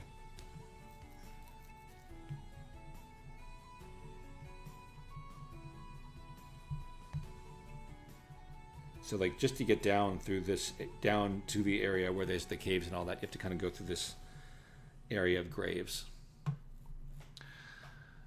Okay, really good stuff, guys. Really good stuff. Okay, I have, and you know what? Let me go back to the last thing I do before I forget. I'm gonna grab this monitor lizard, who's not the right color. Let's go ahead and I kind of just picked a color at random. Let me just pick another, make him slightly brighter.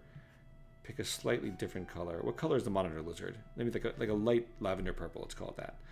Not light, but purplish to match that aspect of the landscape. Okay. Great. And they'll have like, bronze coloring or something. So if we, just a little bit of this, kind of whatever. And then I'll go ahead, I'll grab them again, and let me just add one more monitor lizard.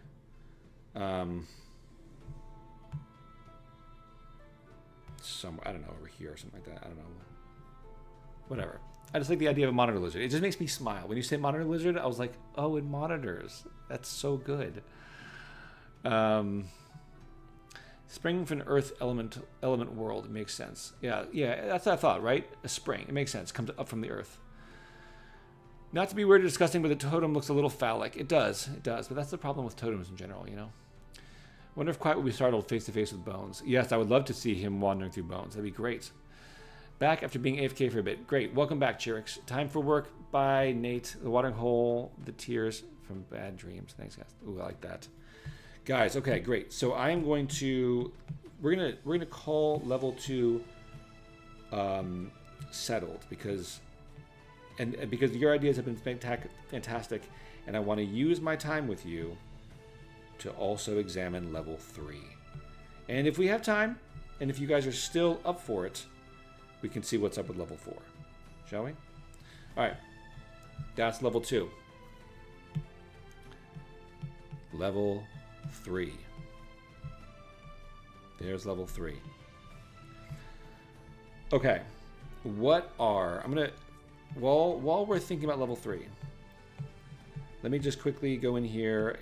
I had this file in Photoshop for a while, and you can't liquefy multiple layers in Photoshop, which is just a huge lose on the end of Photoshop, which has been around forever, and yet somehow can't keep up with the basics of so many other programs. It's shameful, really, especially because they charge so much money. But anyway, now that I am granted the ability to push and pull entire layers, I will do that real quickly. Also, yeah. So just the drawing tech in this program is better. Anyway, as I said, so level 3, for people who've been gone for a while, level 3. Level 2 is fun, adventure, it's colorful, it's imaginative, it's going to be wildlife focused and epic scenes, and it's just going to be like fun. It's going to be a fun story. Level 3 is weirder, lonelier, colder. It is ruled over by 2 gods, the twins, and one of them has this kind of black marble buildings, and one has white. It's very fantasy trope, right? Like black versus white, like chessboard kind of thing. But in this case, these 2 gods really have created a game of the world itself. And so you get the sense that this place used to be saner and more beautiful and more majestic, and now it's been transformed. Of all the levels, level 3 is the one where something's really wrong, actually. Spider, the keeper of level 1, wise, thoughtful, good, dutiful, clever. Bear, level 2, valorous, bravery, honor, strength. Level 3, ruthlessness, cleverness, mean-spiritedness, trickery. These are the aspects of this world and of the story that we'll be telling when we're here. So now we're moving from a world of beauty and fun and wonderful sights to still majesty, to still fantasy in the truest sense, and you know, the ways in which fantasy turns us on and gets us motivated to read more fantasy and to escape to places in our mind. So don't think of it as still not fun. This is still the world of quiet, and it's still going to be a world that you're endlessly fascinated and tickled by. But this is a grimmer landscape, and this is going to be a stranger story, and more haunted one. So that's your prompt for level 3 of the Breach. Ruled over by 2 gods who have kind of lost their mind. There may have been 3 gods at one point. That's all I'll say. And even the moon has been split in 2.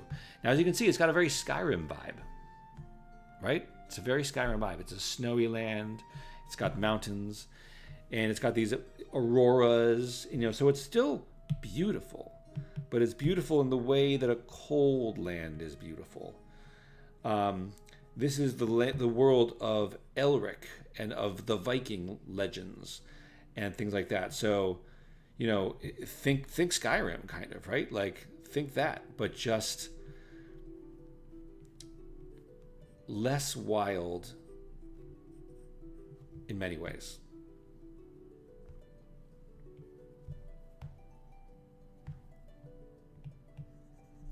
Okay.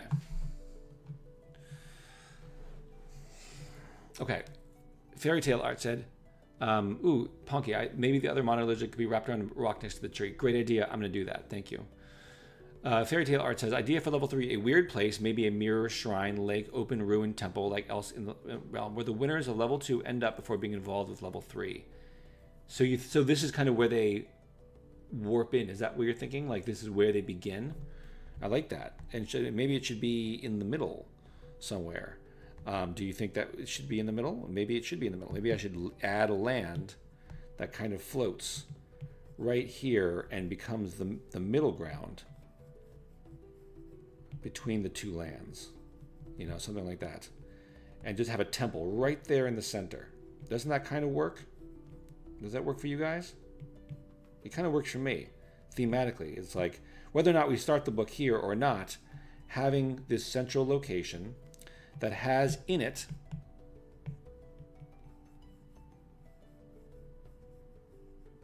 like a little watering hole thing and then a building. And maybe it's the broken ass building, you know, the ruins of a place. I love a ruin. I love a good watering hole with a ruin. I'll tell you that. Not watering hole, but I love a good ruined lake ruin. Who doesn't? Even if you smart layer it and put all the layers into one there might be cause non-destructive editing. Yeah, Stark. There might be some functionality, but it's. What you can do often in Photoshop is you can liquefy something and then you can go to a different layer and hit the liquefy button again and it will automatically generate the exact same liquefy proportions as before. The problem is then you have to do that with every layer that you want liquefied. It's not great. The missing tie, the worm in the apple, the worm holes in the apple. Well, not what's there, but what's missing. Yes, Rolo, you get it. It's not what's there about level 2 that matters. It's what's missing from level 3 that matters. And this is very important to the story of Quiet. Overall, it's important to the story of Gallahorn. Without giving too much away, that it's very important to him. Even if he doesn't even recognize it himself, even if he doesn't quite understand what that means.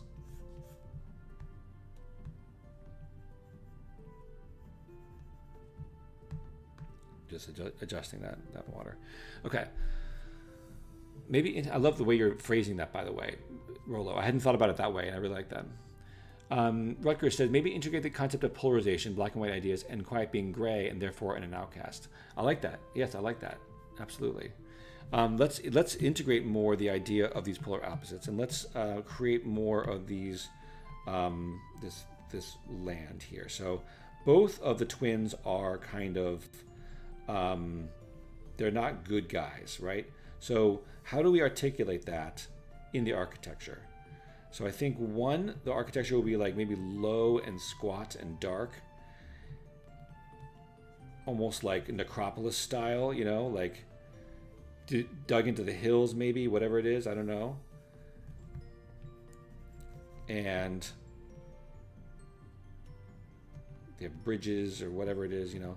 And then the ones over here, the white buildings here, it can be like haughty spires, you know, but not like friendly. And like maybe some big gates here, you know, gates across the entrance of, you know, the land. So it's like a fortress kind of thing. I definitely want like a fortress kind of thing. And it should be like, yeah, that tells you a story of like, there is a gate here and it is being watched over and you cannot approach it from any direction. You have to approach it from one direction. Think about the Wizard of Oz. Think about the Wizard of Oz and like the road to the Wizard of Oz. Like this is a kooky kind of messed up world, and yeah. So I like the idea of a gate there across the way. A moon shrine. Let's make this one in the middle of the moon shrine, shall we? I think we like the idea of this middle ground. I think it tells the story best. So let's move it up slightly here. I'm just thinking about the visual placement. All right, this placement of this thing here is too close to it. It needs to be a little bit more integrated into, oops.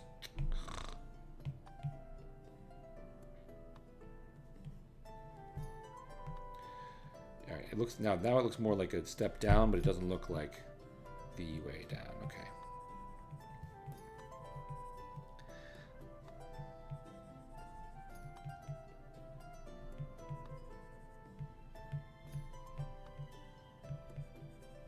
Okay.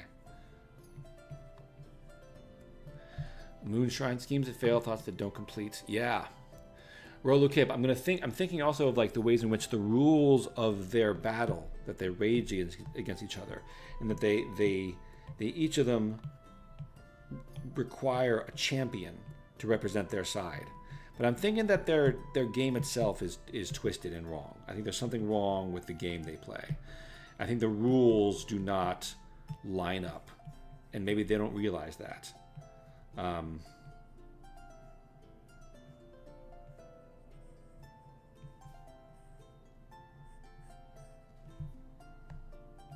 There. Now there's some nice narrative elements of like water flows from point A, and then I want maybe a little bit less water. Also, I added this little mirror lake here, but actually now I have my own mirror lake down in this floating land. So we don't need... All right. And then this this moon shrine needs to be paler.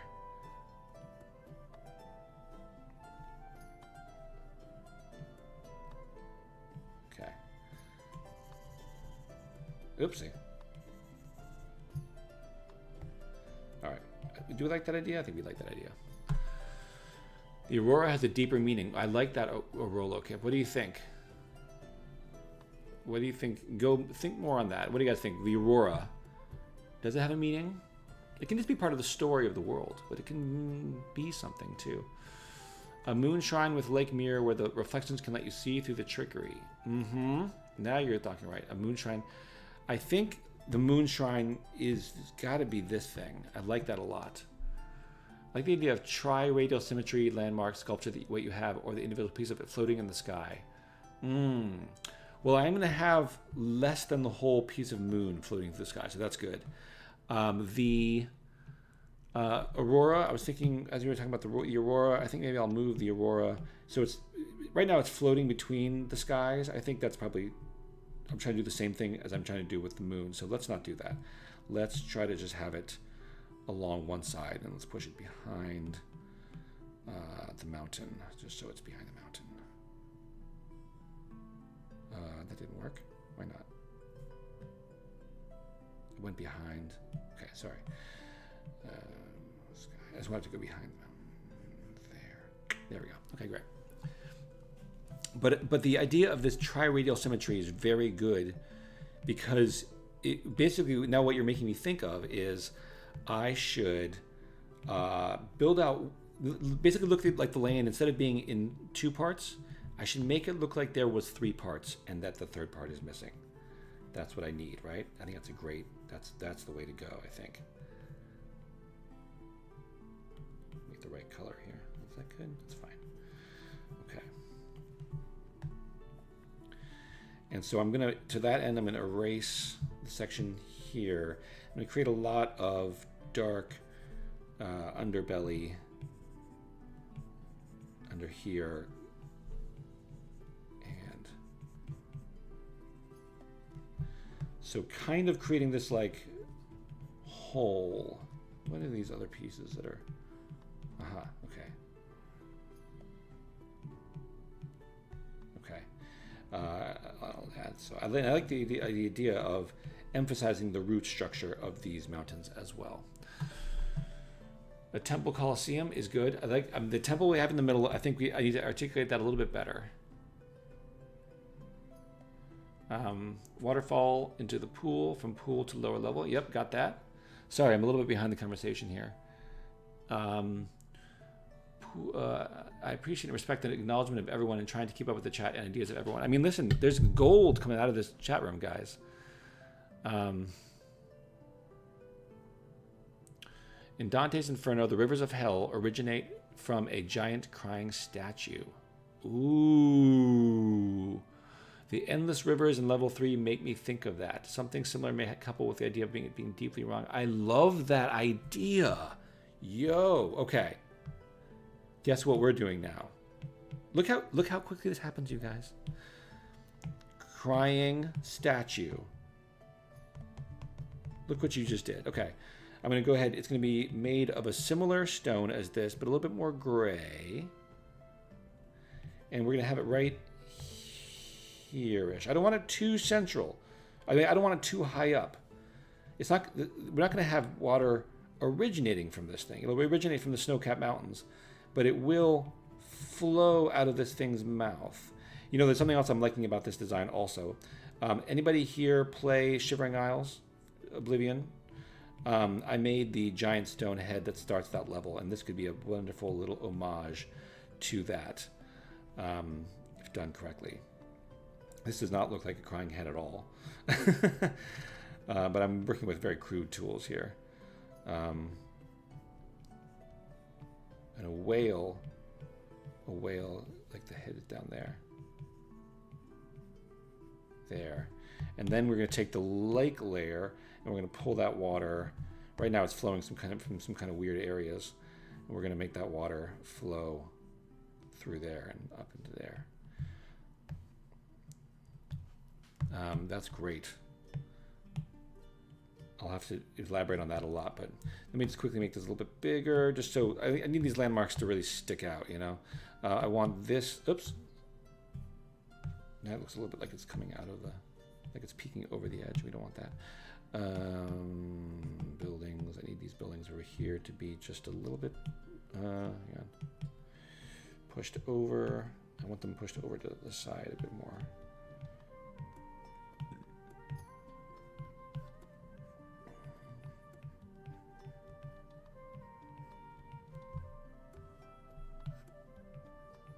Okay.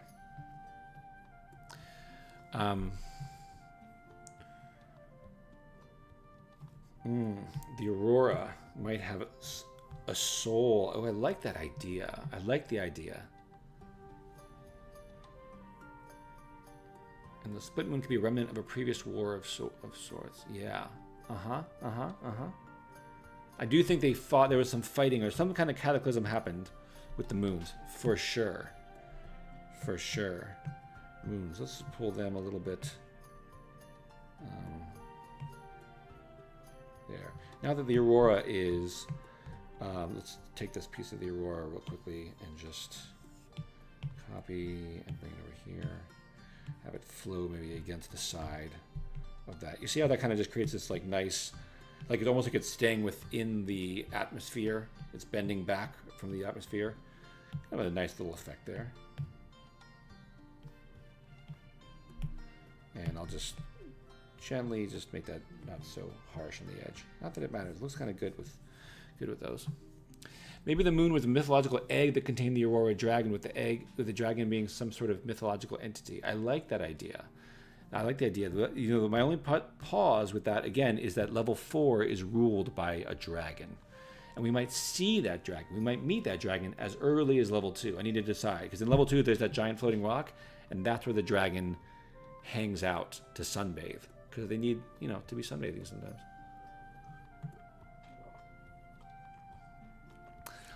Oh, but I like the idea of the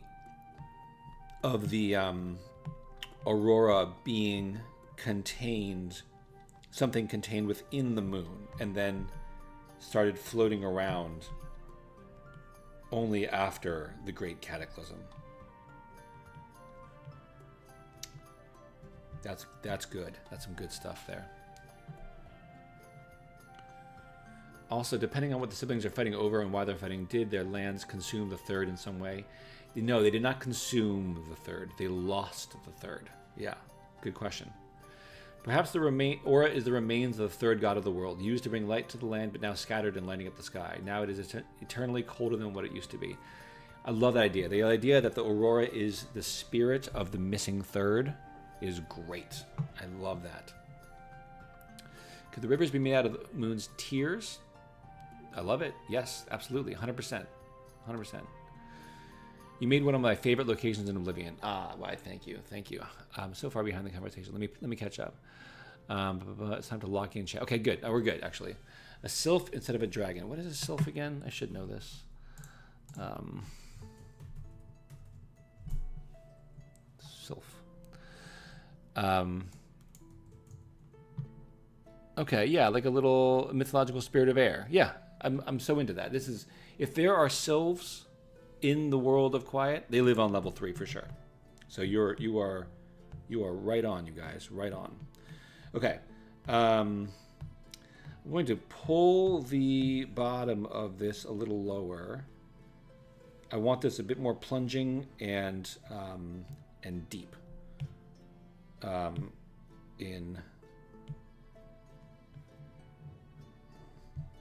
want it to feel, this whole thing feels sharper and more precipitous. Then, you know, the lines of it should look more dangerous than the lines of level 2, which is much more rolling and fun and easy climbs and things like that. Got these big fissures in the ground. Yeah.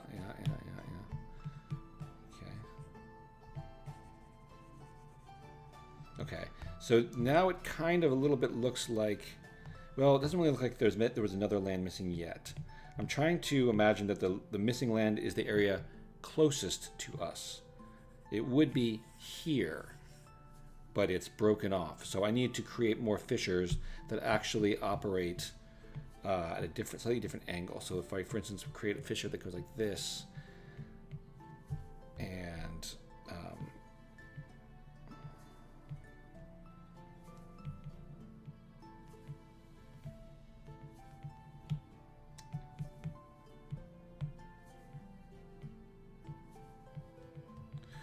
trying to create a bit more hollow there.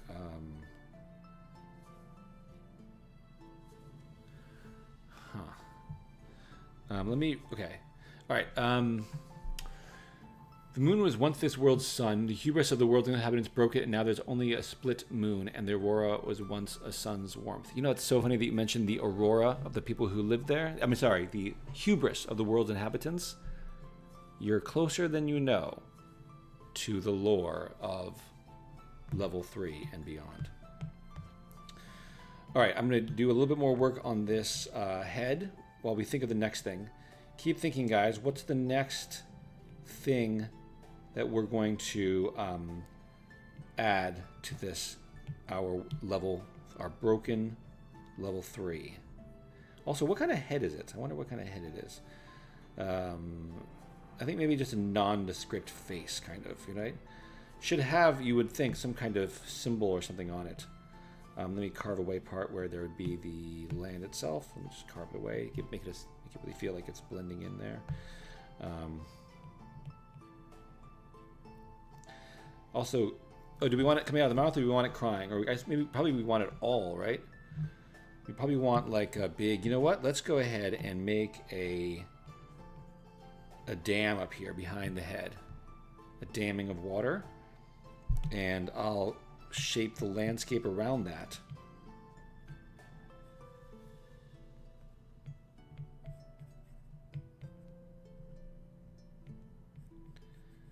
Okay. And have that, oops, come on. Continue that over here.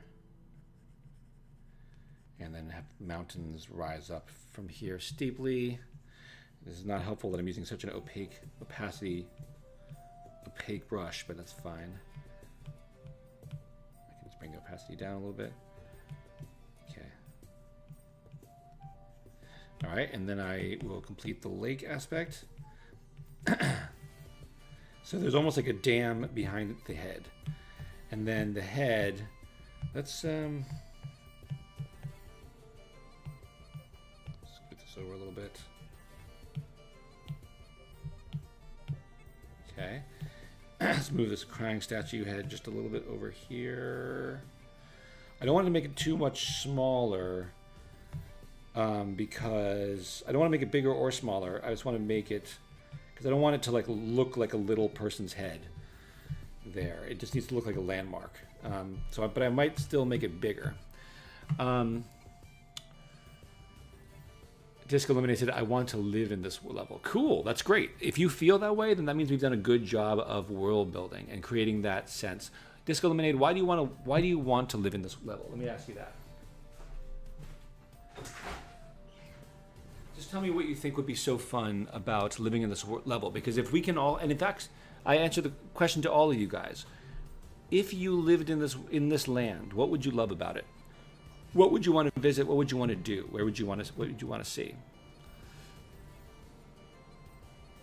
Lynn Cydia says, chat, get yourself a hardcover. This comic is so good. Guys, yes, if you haven't ordered a book, get the hardcover. Secure it today. Click on the link below. Ponky, take care, buddy. Sleep well. Remember the heads of the warrior gods in Nausicaa? Weapons decayed into monuments of hate. Oh, yeah. I love that. I like the idea of ruined weapons and things like that. Are there other quiet-like entities in this world? I don't know. That's a good question. I don't know. I don't think so. With that said, there is something very... Do they generally exist in this world? No, I don't know. I'm not sure. I don't think so. But does this particular level feature a quiet-like entity? Yes. I'm not going to say anything else, but you are going to meet this entity in Quiet Level 1, and it will play a big part in Quiet Level 3. I love being able to say things like that, because I'm like, ooh, I have a secret. It's so good. Maybe a mine that leads to the depleted foundation leads to the shattering of moon and realm. Ooh, a mine is a good idea. It might be, I'm trying to think if it's a little too, no, I don't think so. I was going to say it's a little bit too, like, capitalist, consumer, greedy, but then I'm like, no, dog, this is some Mines of Moria shit. We should have mines. I'm just a little concerned now because I have mines in the other one, or I have caves in the other one. Maybe if I make the caves less miney and the more cavey, and make this more of a mine, that could be good.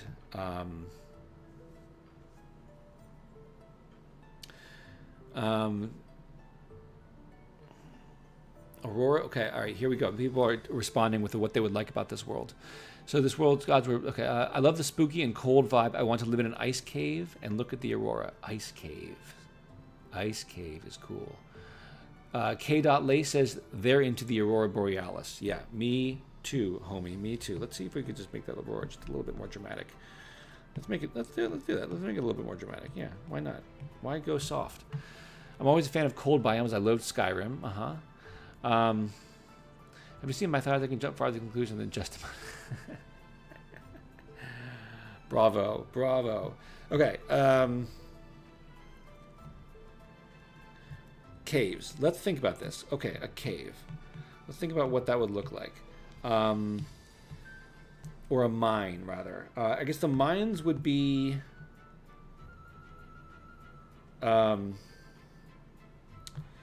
maybe the mines you'd think would be under the mountains here, but actually part of me is like, this is all mountainous region.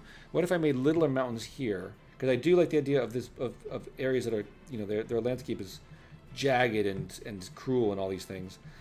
But this is a waterlogged portion of the landscape, and I'm wondering, what if there were mines underneath this portion here, and the mines had the lake water like pouring out of it, like just like holes, you know what I mean? Like it's like the whole thing is dripping.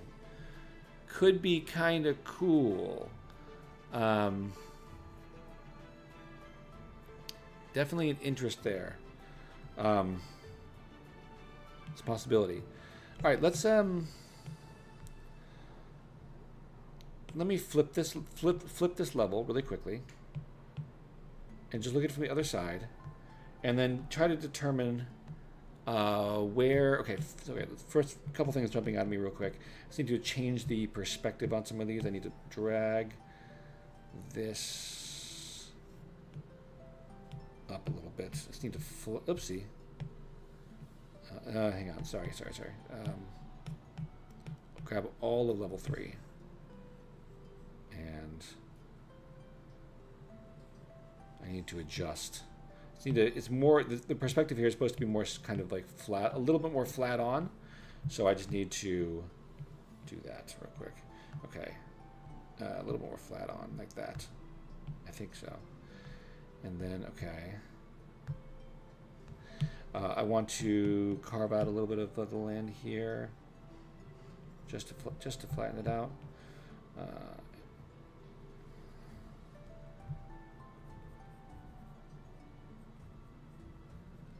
Okay.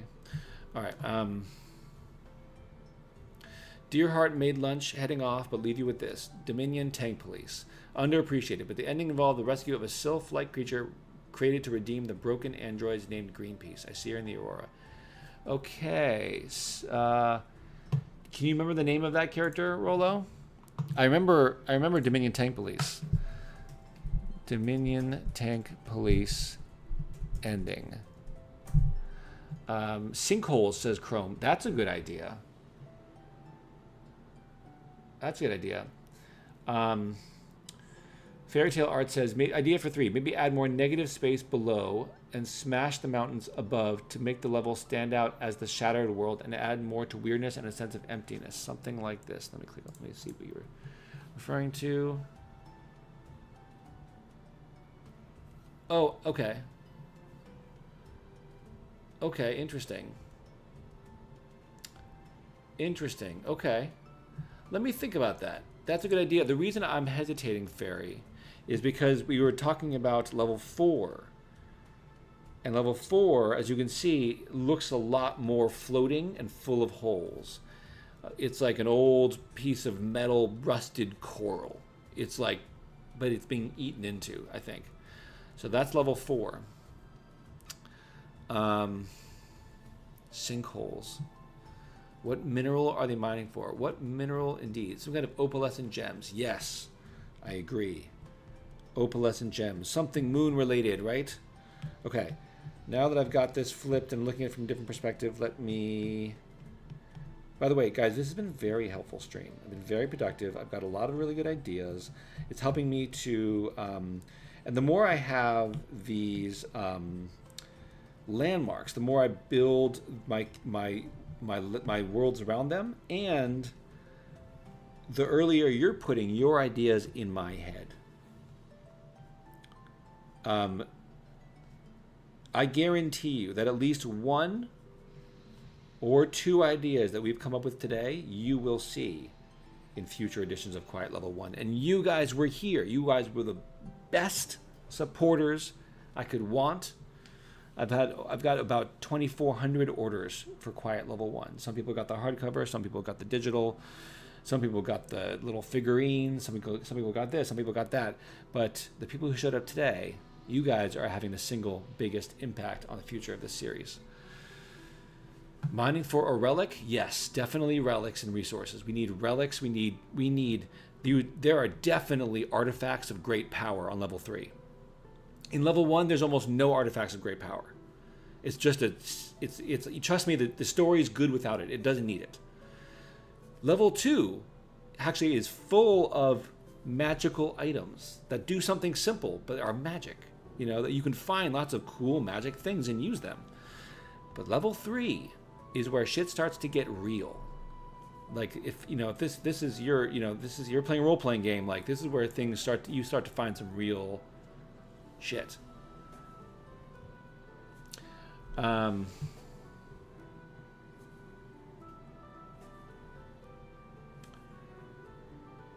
Mining for moon craters. Yes, great idea.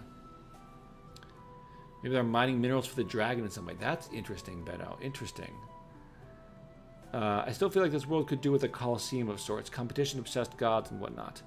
Yes, it does seem like it makes sense. I kind of feel like level 4 is where there's going to be a coliseum, I think. But I like the moon temple was critical, and we're going to elaborate on that. Okay. The idea of broken pieces of moon is great. Let's just do this here, broken moon. And we can have basically these like these like, I mean, it's kind of hard for them to stand out in some ways, but we can have pieces of the moon.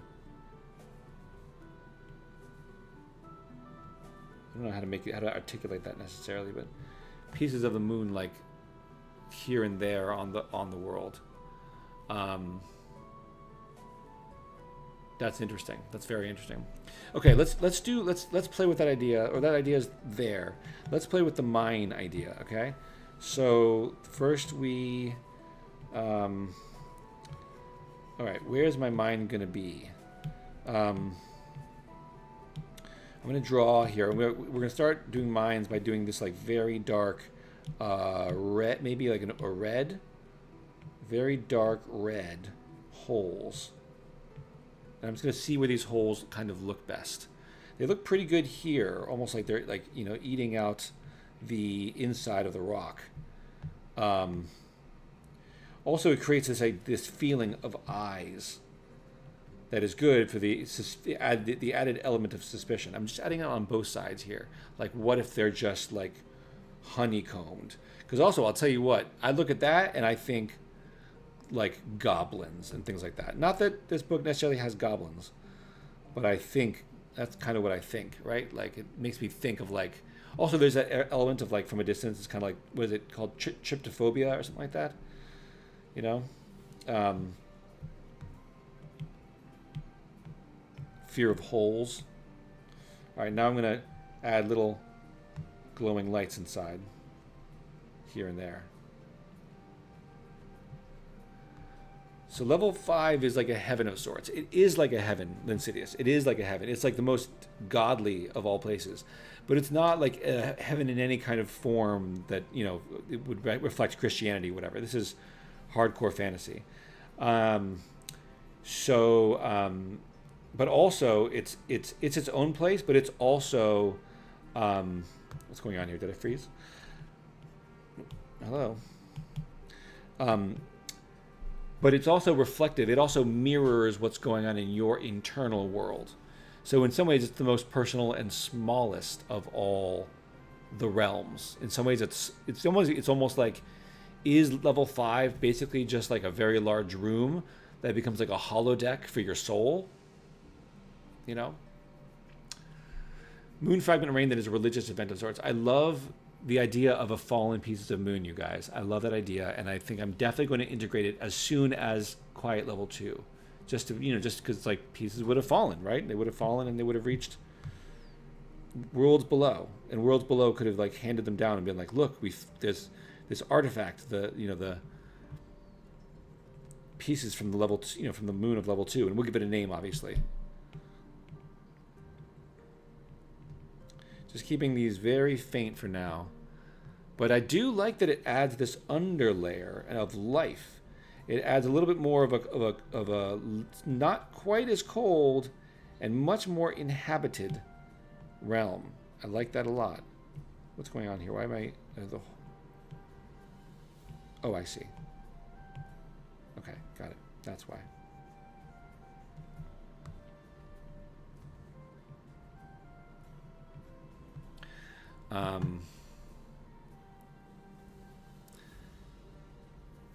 This does trigger my trypophobia a little bit. Yeah, it does probably. I think the glowing aspects will help, because it then becomes clear that these are not just black holes into nothing, that they are actual caves. Yeah, but I'm okay with the trypophobia aspect. Guys, look at that. This just became a little bit more lively, didn't it? I like that a lot. All right, let me quickly go back into here, mountain, and I'm just going to go ahead and just pull this down a little bit. I'm trying to make space for this. This will go up a little bit. This will come down a little bit.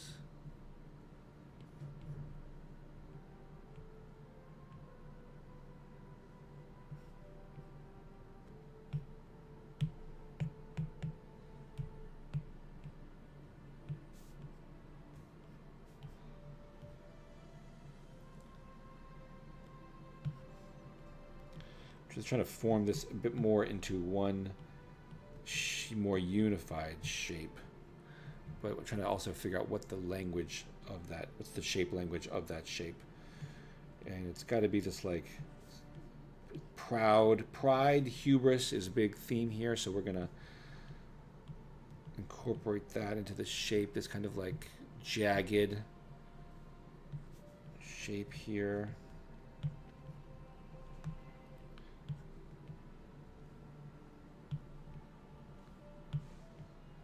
Okay.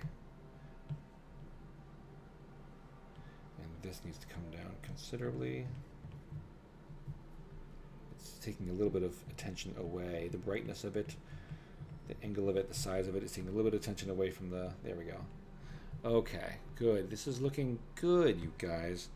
You know, I'll be honest with you, there's been aspects of this map design that I've been dreading because I didn't know what my story would be. And I still have big question marks.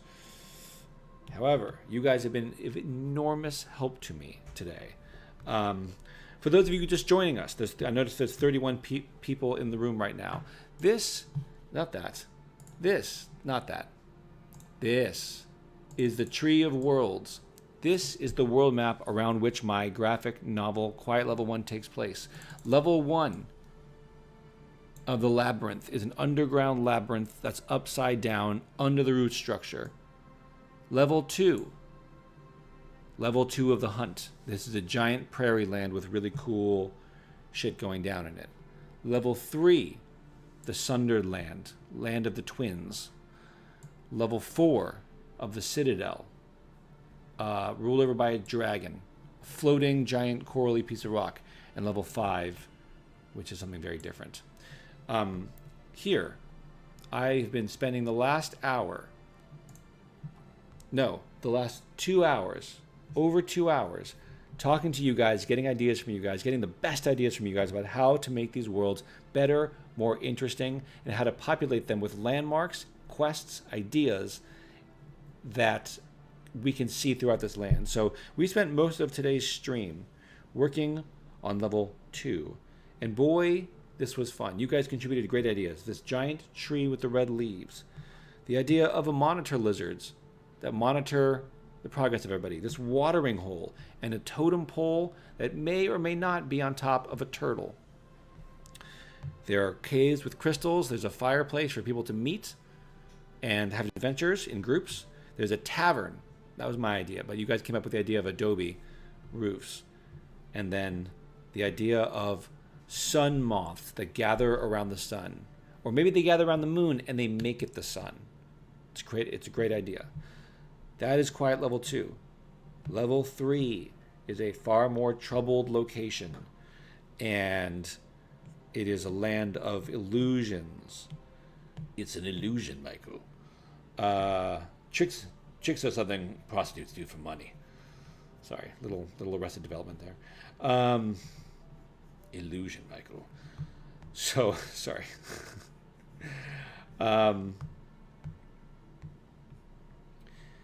So now we're building out this. So we've come up with this temple here in the middle, which I didn't really spend much time on, but which I probably should in a moment turn to just to articulate it a little bit better. But there's so many great ideas flying through the stream that I don't want to move.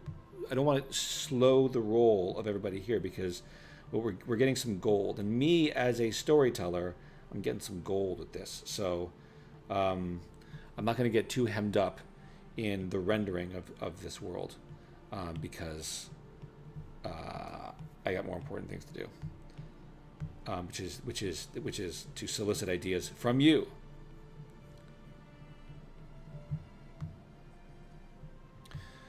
I don't like the idea of there being a mine right by the entrance here. It kind of disrupts the what's going on here with the temple. The moon temple needs to be bigger. Where is the temple? Oh, it's its own thing. Okay.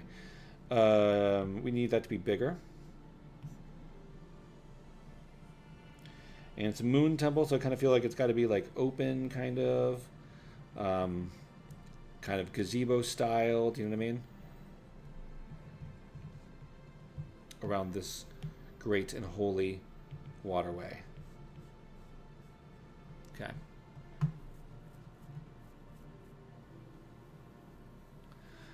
In the indie game I'm making, there are cats mining to rescue their little friends. Oh. Idea for 3: mushroom fields and withered tree roots sticking out outside the caves, if needed to be more lively. I'm going to stay away from mushroom fields because I have mushroom people in the world, and I don't want to confuse people by them thinking that this is where the mushroom people live, because it's not the primary home of the mushroom people. In fact, I think level 3 is. Level 2. But roots, yes, roots make sense, and I do need forests on this land. So, I think we were mentioning a bog before, right? So let me make space for a bog here. I think what we do for a bog here is I think we make it slightly more, let's think here, a little bit more in this direction on the color wheel, a little bit darker, and a little bit more desaturated, and then hopefully we get some kind of boggier color. So we're going to add, oh wait, am I on the wrong layer? No, I'm not, okay. So we'll make this look boggier in general. Okay.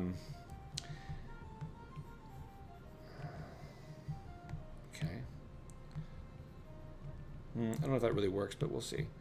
And then we'll take this water here, this lake, and we'll just fill it full of holes that make us feel like, I mean, probably this water is too bright also, but that make us feel like this water is moving around tributaries, it's gathering in places, a lot of it is maybe stagnant. I like the idea of now some of this water coming in through,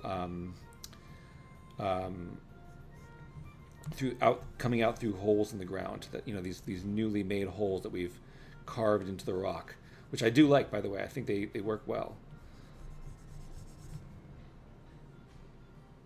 You know, we'll just get more like that, you know, really dripping out.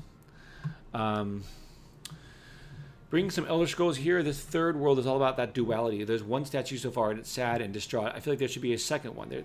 That one should be happy or solemn. I like where you're going with that. Very, very Elder Scrolls, very Shivering Isles. I dig that. Ooh, the username does not exist. The blank parchment begins to fill with jagged peaks and winding chores. Jonah Loeb guides the artist's skill to chart a world of myth and lore. I'm going to take a picture of that, and we're going to put that on social media. I like that. That's really good. Thank you. What's up, username? Or no username. Bye, Chirix. Have a great day. Take care. Sparse cypress with scraggly dead branches, Spanish moss. Ooh, moss. That's good. Okay, so what is a cypress again? Let me look at a cypress. Linsidious, that's funny. Cypress tree. A lot of trees in the world. Sometimes you got to Google them. Okay. Yes. So I think we're talking about, for sure, then, we're talking about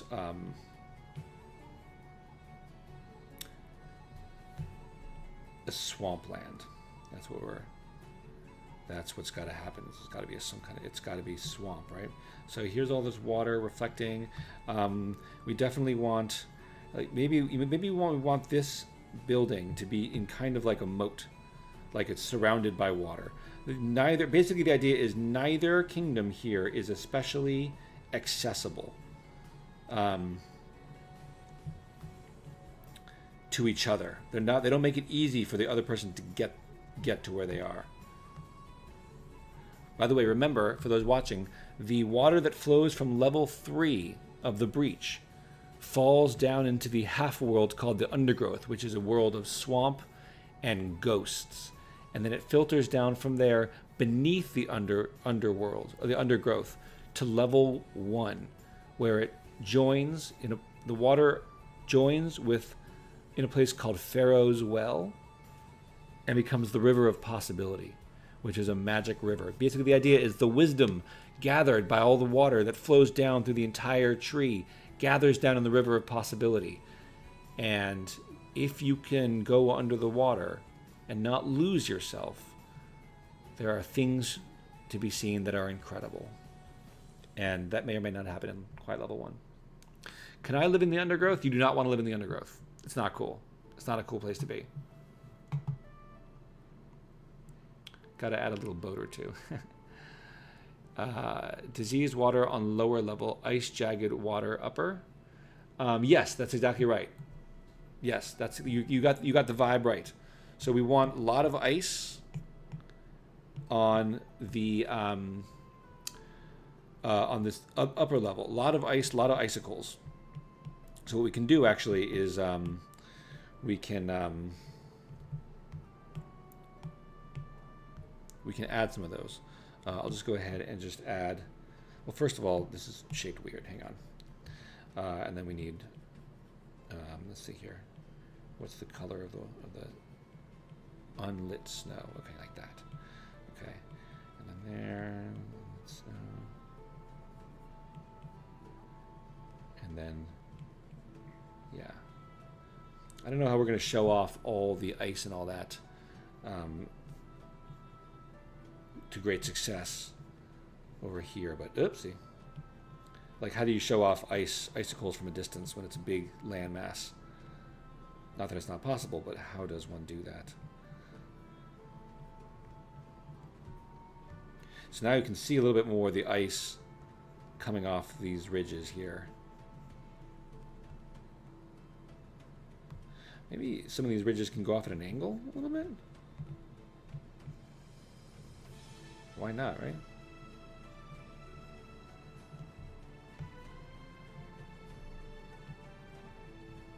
All right, so there's the lake back there. We'll put that behind the crying statue. There we go.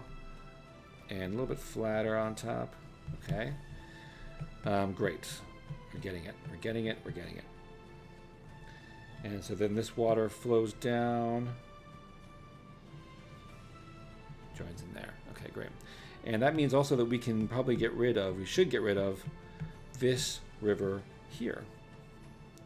Let's make it very clear exactly where the water goes and where it doesn't go. I had it kind of flowing all over Randy Pandy before, but let's not do that anymore. And we can make it wander a little bit. So let's go ahead and grab that color and make it pull it over here, pull over there. And there's maybe some rocks in the way in the foreground. There we go.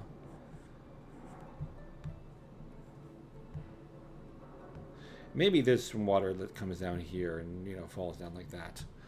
It wouldn't be the worst. It wouldn't be the worst for the, you know.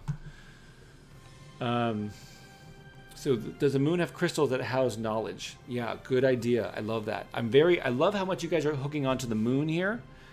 That means I've done something, you know, that interests you with regards to the idea of the moon here and the idea of moon rocks falling.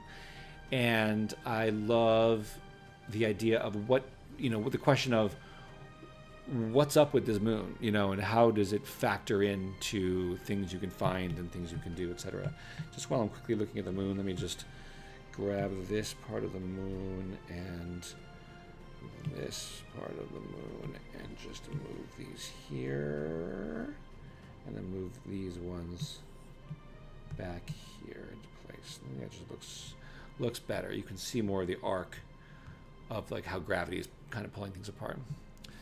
So does the moon have crystals that house knowledge? So mid pool warms and enriches sterile upper water, but lower water takes it too far. So mid pool warms and enriches sterile upper water, but lower water takes it too far. Yeah. Exactly. There is a profound imbalance here. This upper area is pretty barren and pretty lifeless. Let me go ahead. Let me just make that statue slightly. Sorry, brighter. I always want it a bit brighter. Sorry, 1 second. Nope. Curves.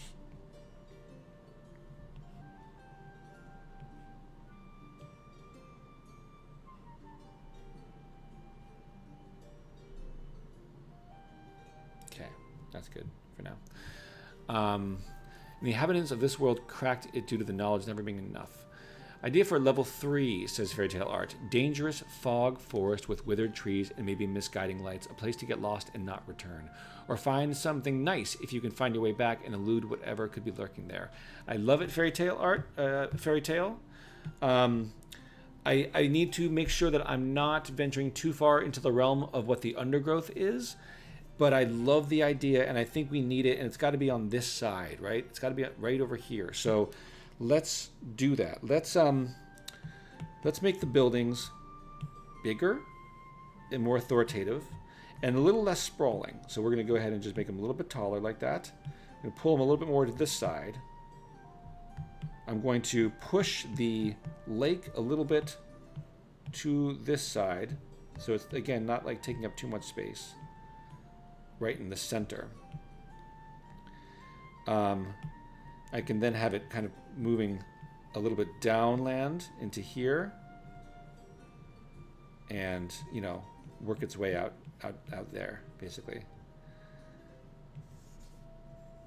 And then we make the forest over here. So let's what layer is this? Is this a layer? Is this anything at all? No. Okay. So this layer we're going to call forest. So we talked about cypresses before. So we're going to go ahead and grab a color that, the question is, what does a brown cypress look like in not much good lighting? Probably it looks pretty gray. But I'll do it a little bit pale. All right. That's probably too pale. So the forest, the trees and all that. And the forest can be kind of abutting the back of the castle. And we'll have to do a little bit more work on that castle to make it look like a castle.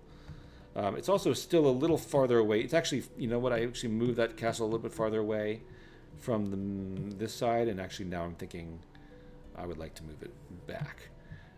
Because it just needs to be, it needs to feel like, actually it needs to be all the way over here, honestly. It needs to feel like it is trying to be as far away as possible from its brother city. Like it sits in diametric opposition to that location. All right. Okay. Okay. All right. And now I'll go back to forest. The forest has got to be darker, I feel. Right? I don't know how to show off mist from a distance, but we'll get there. We're just populating this. We're just trying to figure out placement and all that stuff.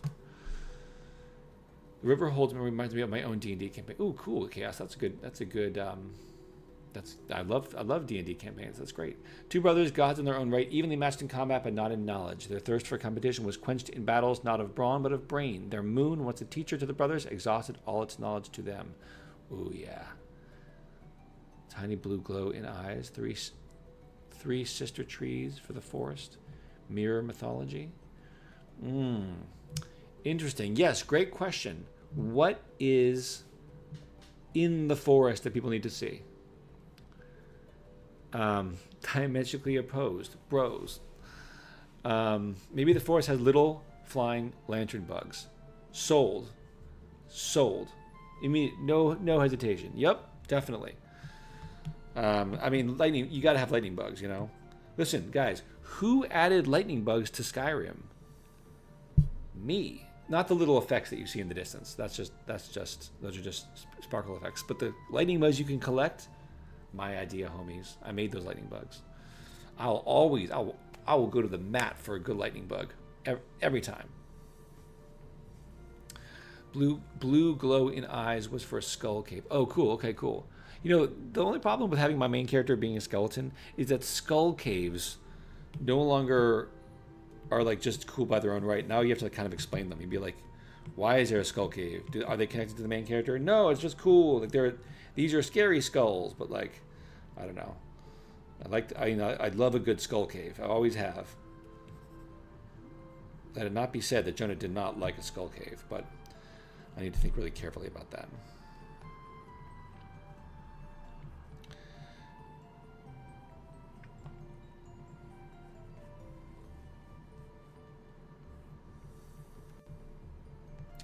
Trying to think of creating a little Like what is this little in opposition structure look like? And I think maybe we'll do it like what is it, like Osgiliath or something like that? What is it in the Return of the King? The city, not Rohan, the old one. They had that like outpost that was like a former version of the city that is like abandoned.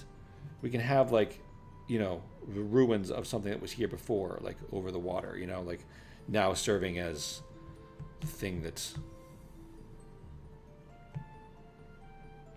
is an outpost against their brother. I don't know.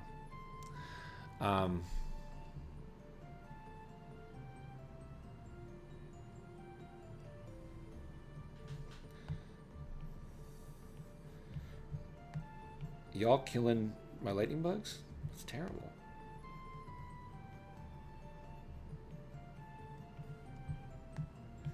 Terrible people. Terrible people. Okay. All right, I definitely want this like big. I think a lake is critical here. A lake, like an actual. It thickens into a lake, and we'll have a lot of these lines kind of run in almost like tributaries, kind of like in the direction of that palace. Then as it goes, it kind of gathers.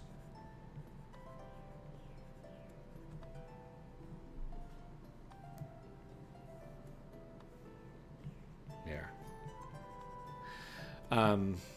To all the people watching, by the way, hello. My name is Jonah Loeb. I was an artist on Skyrim, Fallout.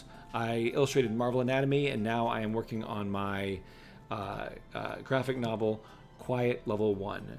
The novel itself is finished. I'm just polishing the pages. If you want a sense of what it looks like, it looks kind of like this. This is the art style of the comic book. It's awesome. You're going to love it.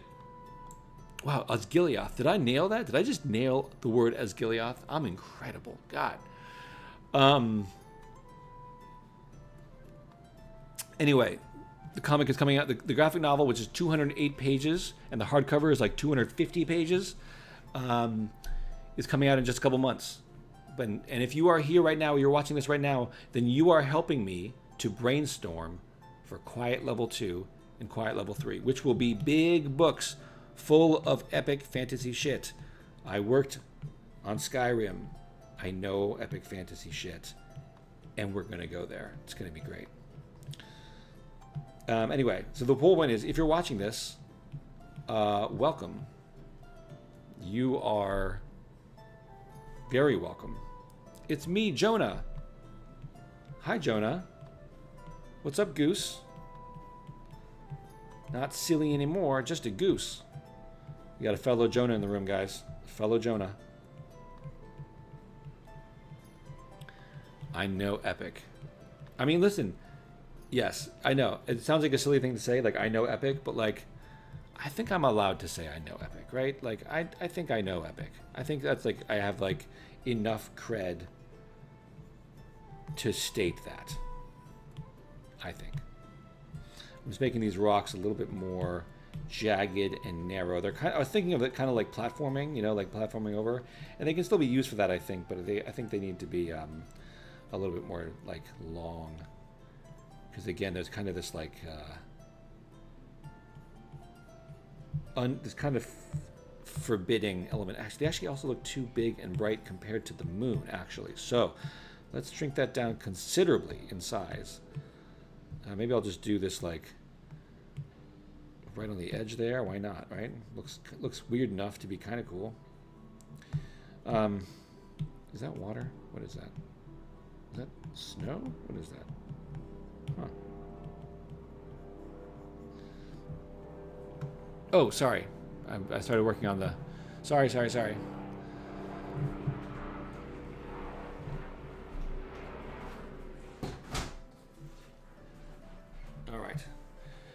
Things are looking a little cluttered right now with the with this. So let me just see if I can simplify the screen a little bit.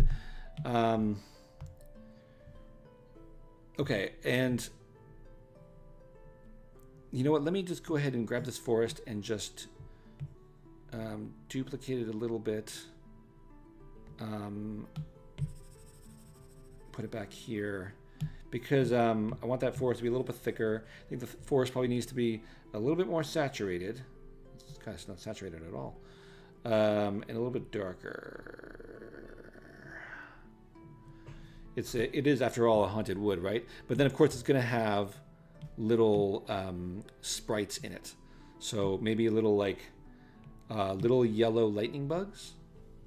What are we thinking? Does that sound good? Little yellow dots of light. Speaking of dots of light, our buildings here need probably some like. First of all, they definitely need shine on top. You know, on battlements and things like that. This one, I don't know exactly. I'm kind of adding a dome on top. I don't know if it's actually going to be a dome, but just like trying to add some kind of lighting to that. Osgiliath over here, got that going on. But I'm just trying to create like this like feeling of like these are buildings. This is all built in here, and it takes up a defensive posture on the far side. It looks like it needs to be a little bit bigger. So let's make it a little bit bigger, just so it reads.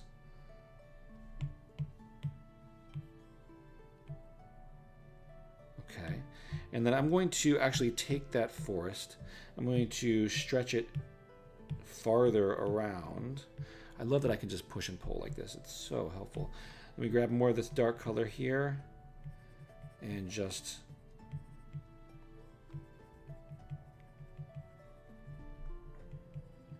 so here is where we're going to have some magic, some creepy dark forest stuff. You know, marshland rather, not forest, marshland. Let me quickly just bring back the values and colors over here. 1 second. Oh, yeah. There we go.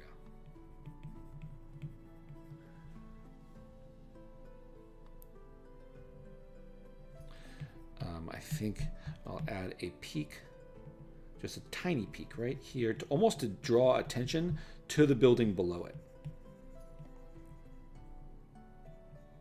So the peak itself doesn't matter, but the building down here does matter. So if I can bring some lines down there that I can kind of force your eye there. Let me grab this building layer and just push it a little bit down, a little bit neater, right on the edge there. Yeah. Okay, let's go back to the earth portion. There's more, yeah, like this and like that. Make the edge of the mountain right up. It's right up against the edge of the mountain almost. Let's probably add like a little bit of mountainous region on top, and have it lit on top and then lit on the sides, whatever. Okay, something like that. Okay, all right. Sup with Camel, Snoopy flyby. Window light color different between upper and lower. Ooh, yes, good question. Yes, for sure. What are we thinking about window light color? It's unclear actually if there's going to be window colors over here, because it's almost like the buildings are so sculpted, and so it's almost like so much light up here, like the moon and the aurora are almost what give it light. I feel like it should be built into the mountain, right? Like, what do you think? Like, so little like parapets in the mountain and like, ooh, I think I know. All right, I'm gonna go ahead and grab this mountain layer. I'm gonna go ahead and put some put some shadows right here. Darken this up slightly, and create this little like jagged area in here, and then add like one top portion of the building here, like in there. I don't know how I'm gonna make that stand out, but have that be the actual like palace. And then having an observatory there is a great idea. I love that observatory idea. Let's do that. Let's remove a little bit more. Let's make it part of this this structure. You know, why not? Wouldn't you want the observatory to be in the highest possible location? Except not the peak itself, but you know, close to the peak. I would. Let's think here. I just need to make sure that we are conforming, that we're not adding too much complicating factors. So I'm going to go ahead and pull this here a little bit lower, a little bit against the wall. So it kind of just lays back a little bit, and then I'm going to temper that white color to make it look like a little bit more like this side is in shadow. So we have a clear kind of shadow side, and it's just reading is more simple. So now also when I have these shadows, you could see more of this building I've got going on here, and then we can add a little bit more of the shadows. This will be just like a steep mountain pass. And then we can even add the observatory right here on the edge. And what we'll do is we'll remove this little bit of the mountain here and this little bit of the mountain here. There we go. Lightning dragonflies, will-o'-the-wisps, for sure. There's going to be mad will-o'-the-wisps here. Contrasting warm lights in ice, cold lights in swamp. So opposed but more related than they'll admit. Yeah, I love that idea. I love that idea. Absolutely. Let's place that in there. Let's flip this canvas. So we're seeing it from two different sides again. All right, I'm liking everything I'm seeing. I'm going to go ahead and do some dramatic pulling to the mesh just to pull things into a position that, again, I think look good. I think one of these is going to be a little bit more, a little smaller landscape than the other, and I'm sure that bothers that sibling to no end, that his land is technically smaller and gets rained on by the other one. There's definitely a lot of arguments happening there. I like the idea of this one stone hovering over, just like it's like a promise of, like, I don't know what that is, but it's just a promise of like great wreckage. And it creates that element of I think I did that by accident. It creates an element of suspense. That's the idea anyway. All right, I'm trying to carve the land a little bit narrower in this area, right here in the middle, to again facilitate the idea that there's a third here. And actually, to do that, I think the best way to do it will be to make a layer, put a clipping layer mask on it, grab a paler color. Let's grab it like here, make this kind of translucent, and then just create a real value shift from one portion to another. So brighten up that, and then create this. Oh, and then also this has got to go. Hang on one second. This has got to go. It's got to be less visible. Yeah, like that. There we go. That looks sharper and more dangerous and all the things. There's going to be definitely like some kind of hanging bridge here, by the way, right?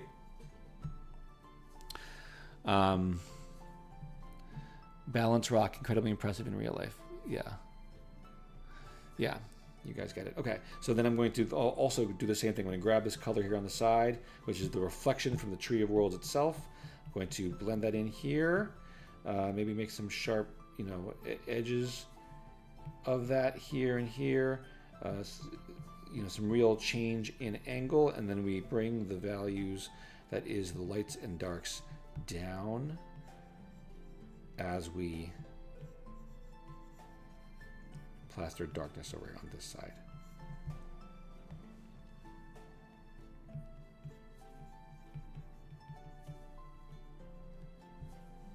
All right, now it feels a little bit more like you can, there's a little bit more drama there. I think that's cool. Let me remove this so that we are not, so that we are not pulling any attention away from that island in the middle. The island in the middle is imperative.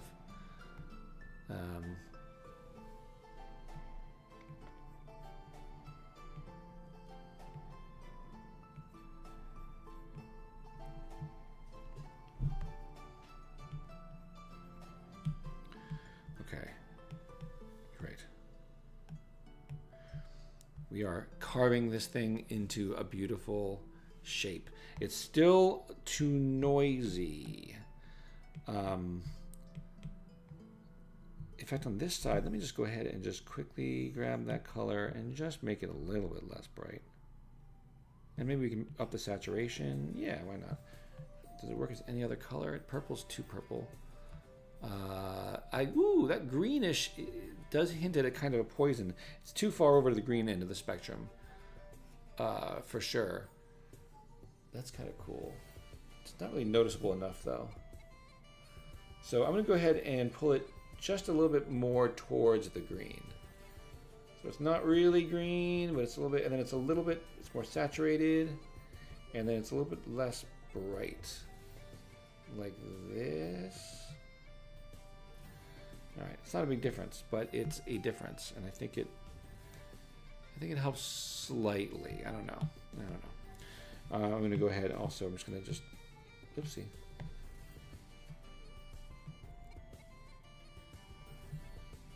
The water here is still not doing a concerted single, not that it has to do a single thing, but it has to register as not just chaos. So let me think about how I'm going to play that. Suspense rock. That suspense rock doesn't read like it's surrounded by floating rocks. That's true. I can get rid of the floating rocks. I'll be honest with you. I can get rid of the floating rocks. We don't have to have floating rocks in this universe. I have a floating rock in the other universe. They don't have to be in every single one. Now, it wouldn't not make sense to have floating rocks. Let me just show you without the floating rocks, and you tell me what you think. Because if there's no floating rocks, then maybe this does a better job of highlighting the world. All right, so this is without the floating rocks, and this is with the floating rocks. They don't do a great amount either way. But without the floating rocks, maybe it puts more emphasis on the game board. In fact, I have described this to you multiple times now as a game board. Maybe I need to focus a little bit more on emphasizing that. What do you think? Rutger Jasma says, perhaps to indicate the missing third land, you can add a broken branch detail among the supporting branches that hold the other two up. 100%.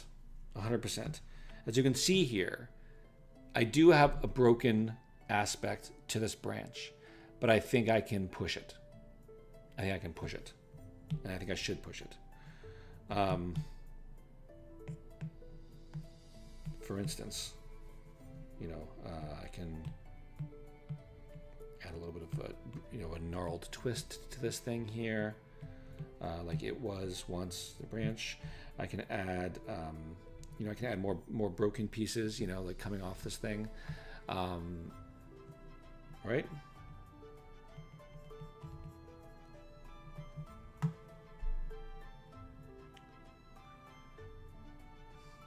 One question that's off the topic of quiet: what kind of music do you listen to, Jonah? I honestly listen to all kinds.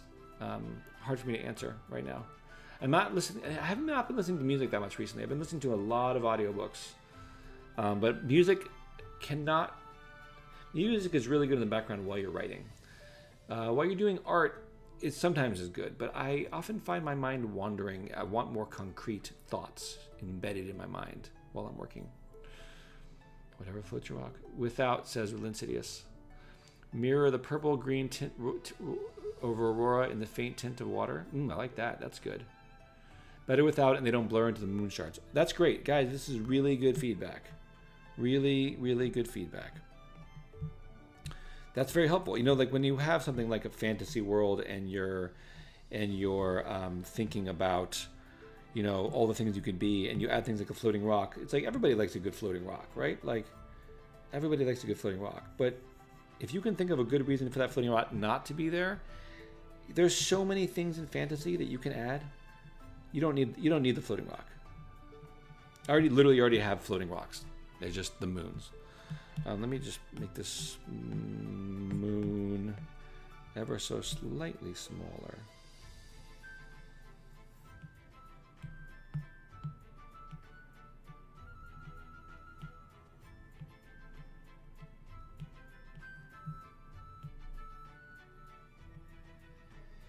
I don't know if I made it smaller, but it's something.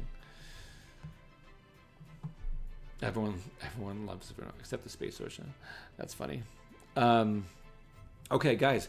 Wow, it's been 3 hours. I should call it and move on to other things myself. I will tell you what, this has been enormously successful. Enormously. And you guys, your addition here and your contributions have been spectacular. Thank you very much. You are shaping the world of quiet, and I hope you see that. Today we worked on level 3 for a while, and then we worked on level 2. We did not work on level 4.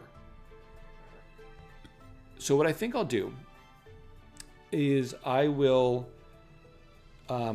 work on these images. I've got a lot to work on here. I think there's a lot to do here. There's a lot of glorious painting to be had, and I think I'm gonna have a really fun time getting further into the ideas of level 2 and level 3. There's still room for thoughts about what to add for level 3, but I will tell you the sheer topography of level 3 makes it a little bit more difficult to add lots of things without making it feel too cluttered. So there's things like I just did, removing the floating rocks, which actually help, right? In simplifying the elements of the world. And as you mentioned, as you obviously were attracted to, the moon itself is a huge draw. And so again, I shouldn't clutter the eye of the viewer too much. So what I'm going to do is I'm going to, between now and when you see me again on, say, Tuesday, I'm going to work on this painting, and I'm going to work on level 2, which actually should be rotated, I think, like that. And I'm going to make these places look really good. It's so much richer in just 3 hours, right? It's so much richer. I just want you to really quickly take a look. This was, hang on one second. Okay. This was level 2 before. Look at level 2. See level 2? Structurally very similar. Now look at level 3. Don't mind the color variations. Those are just 2 different monitors. One is my Photoshop file in Photoshop on my computer, and one is on Procreate. So it looks slightly more greenish here, whatever. Don't worry about it. It's nothing. But look at the content on here. Look at the content change. I mean, from the sun itself on down. I mean, the sun makes it look magical, honestly. And then look over here at level 3.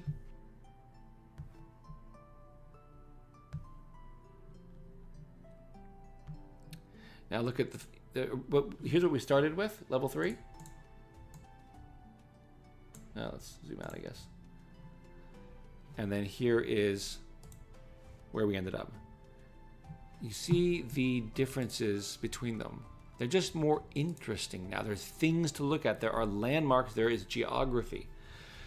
And we did make some headway on level 4. We only added a little bit, but this was level 4 at the beginning of today's stream. And just from a comment from somebody, we transformed level 4 into something I think is more interesting, right? Didn't take long at all. We didn't do much with this. In fact, maybe we should get back together on Tuesday and start brainstorming level 4. Level 4 is not nearly as big as the other levels, and there might not be quite as many recognizable locations, but we are going to work on it nonetheless. As Chrome Colossus says, that's a good, productive session. Rolo Kip, Chrome Colossus, thank you guys for being here. Chaos Ruiner, Linsidious, thank you for being here. Rutger Jasma, Disco Lemonade, Fairy Tale Art, Benno, everybody, thank you for being here. If you have not secured a copy of Quiet Level 1, here is the link. And if you're not following me on YouTube, here is the link. Thank you for all your time. This has been a wonderful Thursday. I've gotten so much done, and I could not have done it without you. You guys gave me tremendous ideas, and you have helped build a real-life fantasy series. I'm pumped. Like I really kind of can't wait to dive into these paintings and articulate them further, because this is all going in the world map that you guys will be getting with the book. And it's going to be a world map that will guide my future. And it's going to be a beautiful piece of art that I'll just have, that I'm excited about having. So thank you guys for joining. Pleasure. What's up, Umacorn? Thank you guys for being here. I'll see you hopefully on Tuesday. Thank you guys so much for your time. Have a great day.